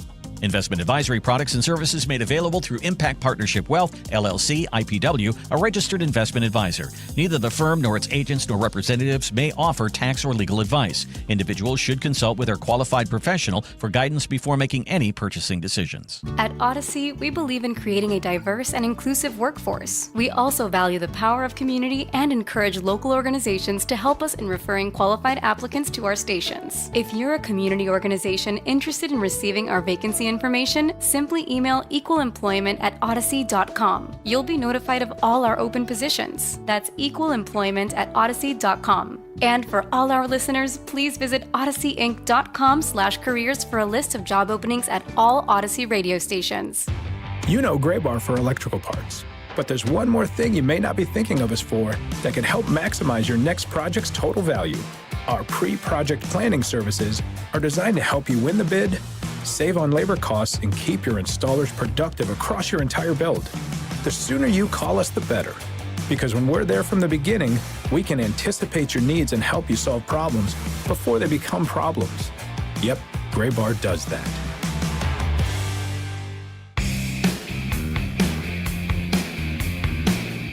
Back at it on the Graybar Sports Open Line right here on KMOX. Well, the St. Louis Blues, the struggles, I guess, continue. The struggles in terms of winning games, because they did not do that on this 3-game road trip that they just wrapped up. A 7-3 loss to the Blackhawks, which was not great. A 4-2 loss to Utah, where they liked the effort, but the results weren't there, and then they wrapped things up with a loss to the Golden Knights, and now they are set to return to action back at home coming up tomorrow evening when they take on Carolina. That's going to be a 6:30 puck drop over at the Enterprise Center. Head coach Jim Montgomery met with the media earlier today. A couple injury things. Let's start with Robert Thomas. He's dealing with a bit of a lower body issue. He did not practice today. They referred to it first as just a maintenance day, but then he's obviously a little bit banged up. With that, it sounds like those maintenance days for Thomas, as he continues to fight through some things, could certainly be something that are pretty regular here moving forward. Yeah, possibly. You know, it may be something that we need to address. We're playing it by ear as far as, you know, do we wait till we get the break and he gets a little more rest? And so all those things are balancing. That's why it's day to day right now. So is he iffy for tomorrow, Thomas? Yeah, I would say he's questionable, probable questionable. Also, Philip Broberg, and this is the big loss for the Blues. He is currently in a concussion protocol, and Montgomery gave a bit of an update on him. Broberg's doing well, but he is still day-to-day in the concussion protocol. We are very happy with his progress. Is there a chance for tomorrow, or just questionable? I think it's very doubtful with the concussion protocol. What is progress in today's day and age? I know It's kind of gone up and down. No headaches. I was able to work out today, and then we'll see how he progresses tomorrow with that. Speaking further on Broberg, Montgomery talked about just losing him and how that impacts the team and the game, as obviously he is such a big part of this team. We felt it in the last game, right? I mean, we were at the end of 3 and 4, and basically we played 5 D-men the whole game, and you just don't have one more guy that's an elite puck stopper and ending plays and joining plays. So, with him being out and possibly others again tomorrow, it's an opportunity for more people to seize more ice time. And like when I look at a guy like Mayu, I thought last game might have been his best game of the year, poised with the puck, carrying the puck on, and he got into a rhythm of the game because he played more minutes because of Broberg's unfortunate fall. Logan Mayu being very specifically mentioned there by Montgomery, and what we just heard about what he did most recently, and he's somebody who might get a little bit more playing time here. I think a lot of people were excited about him coming in, considering the trade in the offseason, and it's been a bit bumpy for him here in his first season with the Blues. Obviously still a ton of potential, but somebody who has not yet reached that, and it is certainly a process. And I thought this was interesting because Montgomery spent some time talking about Mayu, but really just in general about the development process and how it's not the same for everybody. I think everybody has their own development phase. Some players come into the league like Snuggerud did last year, and he just assimilates and boom, he's right in. And then if we look at Snuggerud this year, it's been an adjustment because he's getting used to traveling in time zones, playing in different time zones, coming back, your maintenance, your recovery level. How do you recover at this level? Yeah, we fly in private jets, we stay in great hotels, but in college he never gets out his time zone except 5 games out of 36 a year. And then you're seeing the same thing with Stenberg and Dalaborski and Mayu. Like, they're used to Eastern time zone in the American League the whole time. Well, now they're balanced, and they're playing on Mondays. They're playing on Tuesdays, Wednesdays, Thursdays. There they play Friday, Saturday, Sunday. Odd Wednesday game. So it's every league your body gets accustomed to a rhythm, and time and experience teaches you how to adjust to be able to get. Like last game, we knew we were going to be tired. Just because 3 and 4 were in our third, it's not an excuse for the effort we had. But that being said, Vegas was in their time zone for 4 days.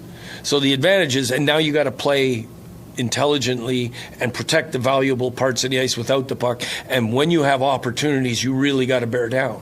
And that's learning how to bring your C game to a B+ game to give yourselves an opportunity to win, which makes what Colorado's doing that much more impressive. And then a little bit of a different topic today, because tonight's a big night over at the MAC as the Blues Hall of Fame induction ceremony is taking place. And it had previously been announced that former Blues forward and radio analyst Kelly Chase is being honored with the annual True Blue Award.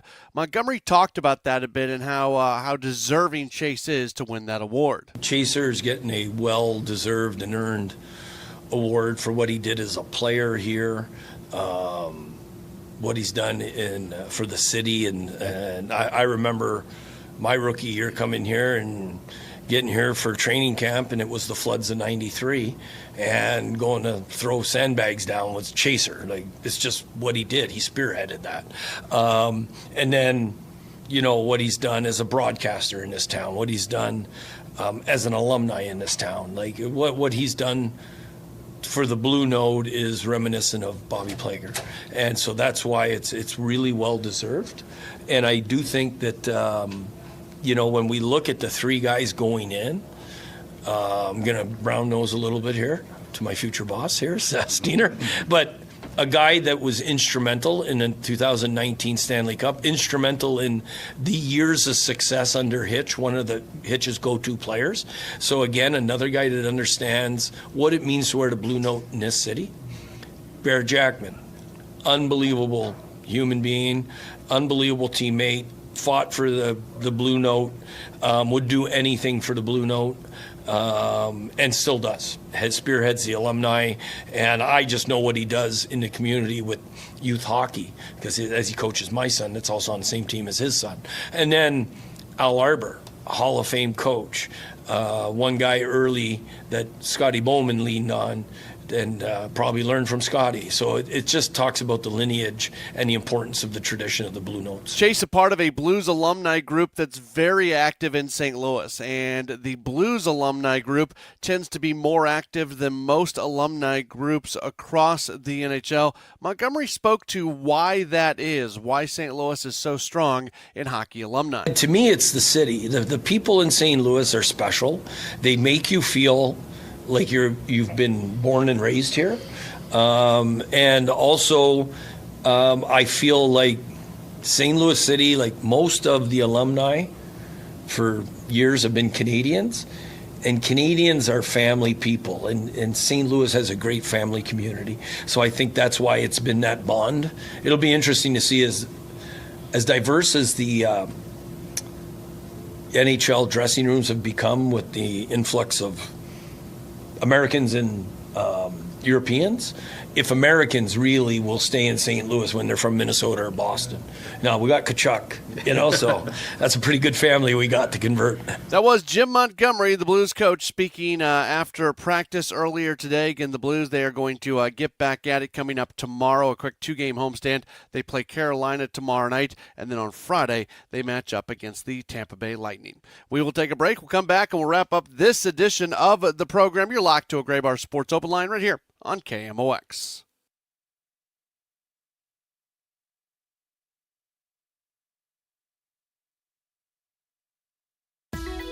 Taking care of your health should be simple. And with the Neovitin monthly subscription, it finally is. Choose your doctor-formulated multivitamin and we'll deliver it straight to your door every month. No more running out, no more remembering to reorder, just consistent nutrition made easy. Plus, subscribers save 10% every month and can pause or cancel at any time. Visit neovitin.com and start your subscription today. Neovitin, trusted nutrition every day. Attention business owners with a net income over $500,000. You need to work with a tax strategist that understands your entrepreneurial mindset. Download the most recent white paper written by E3 Consultants Group titled The Power of a Professional Tax Strategy Team. Go to e3wealth.com/radio to obtain a copy. It's time to learn about wealth and tax strategies that protect your personal and business economy. E3 is ready to help you think differently about your finances. Educate, empower, enlighten. That's the E3 difference. Selling your home? Every situation is unique. Find the best options that are right for you from the real estate team who offer more options. My friends Mark and Neil Gelman of eXp Realty. Check out the only agents I trust. Go to thegelmanteam.com. That's thegelmanteam.com. Finding great candidates to hire can be like, well, trying to find a needle in a haystack. Sure, you can post your job to some job board, but then all you can do is hope the right person comes along, which is why you should try ZipRecruiter for free at ZipRecruiter.com/radio. ZipRecruiter doesn't depend on candidates finding you. It finds them for you. Its powerful technology identifies people with the right experience and actively invites them to apply to your job. You get qualified candidates fast. So while other companies might deliver a lot of hay, ZipRecruiter finds you what you're looking for. The needle in the haystack. See why 4 out of 5 employers who post a job on ZipRecruiter get a quality candidate within the first day. ZipRecruiter, the smartest way to hire. And right now, you can try ZipRecruiter for free. That's right, free at ZipRecruiter.com/radio. That's ZipRecruiter.com/radio. ZipRecruiter.com/radio. ZipRecruiter. The 29th annual Winter Warm-Up is coming back to Busch Stadium in Ballpark Village, January 17th and 18th. Admission passes and player autograph tickets are on sale now. Team up with Cardinals Care to support St. Louis area children by purchasing your tickets now. It's one of the best events of the year with family-friendly activities, including tours of the Cardinals Clubhouse and admission to the world-class Cardinals Hall of Fame and Museum. For more information, go to KMOX.com/events.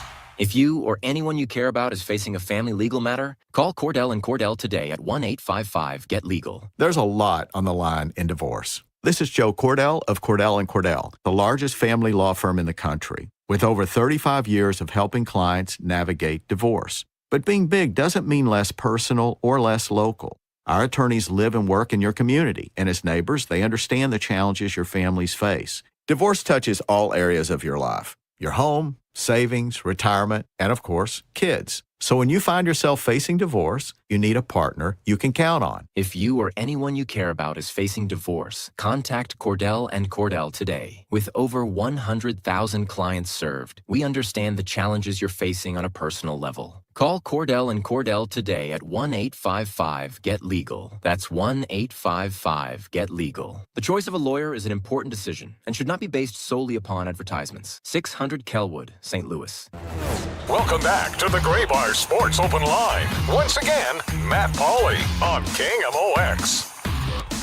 Starting to wrap things up on this edition of a Gray Bar Sports Open Line right here on KMOX. 1 week from today, it is going to be the College Football Playoff National Championship game. You're going to hear a little bit about that here on KMOX. You already heard, but with Tom Ackerman being an alum of Indiana and Kevin Wheeler having gone to Miami, you're going to hear a lot from those two guys, and it is probably going to infiltrate its way into our programming fairly often. I wanted to mention something really quick, and I'm not trying to make too big of a deal out of something, but I found this to be interesting because, and I don't want to always be the guy yelling at clouds, right? Like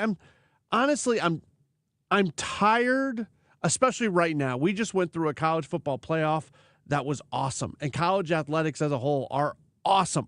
And so often we get caught up in the not so great stuff going on off the field, the way college athletics has changed. And I am as guilty or more guilty than everybody. Like there's culpability here.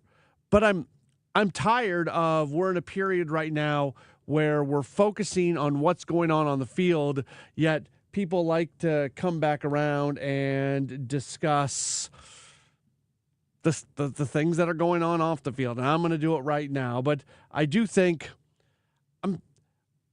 over and over recently when we have spoken about the issues in college athletics and how there's no guardrails anymore and there's just no rules, and the NCAA is in a spot right now where they can't enforce anything. And every time they do enforce something, it basically gets thrown down in court. And there have been people, and I don't disagree with these people, there have been people who have said, look, the NCAA has to step in here. The NCAA has to show some guts. The NCAA has to rein this thing back in. Like that has been said over and over and over again. And in theory, I agree. In practice, I don't know if it's going to be possible. And another example of that has happened.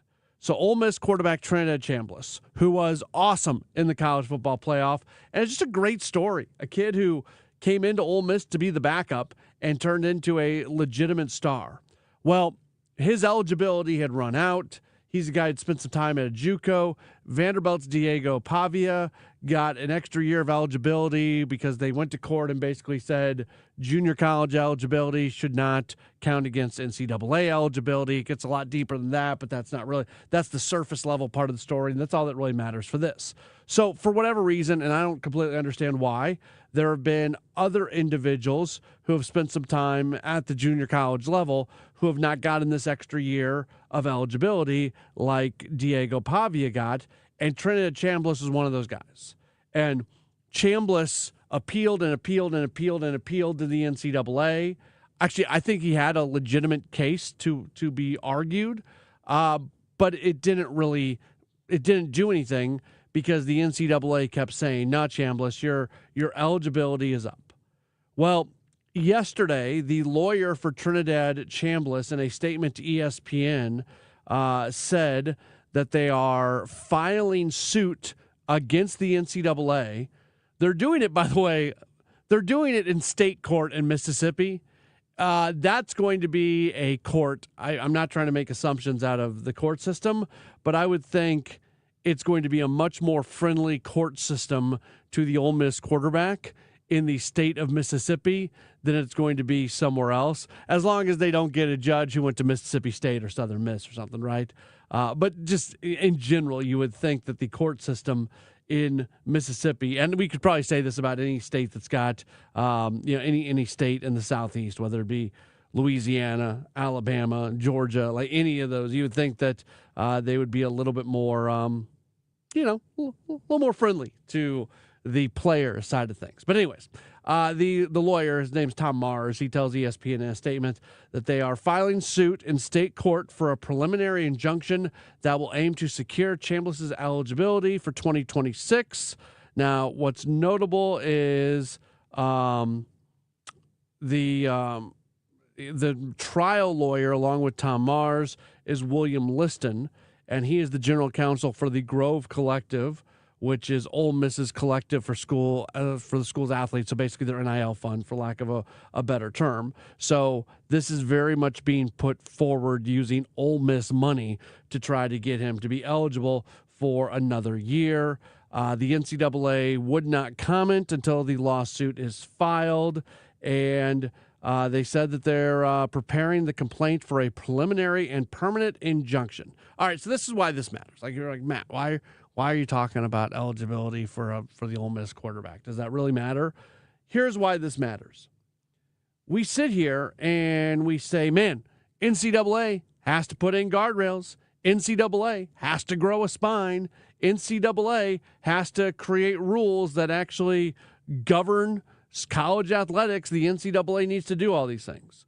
Well, I'm not arguing whether or not Chambliss should get the 6th year of eligibility or not, but what I am saying is the NCAA did that. The NCAA put up the guardrails. Hey, Trinidad Chambliss, you can't have a 6th year of eligibility.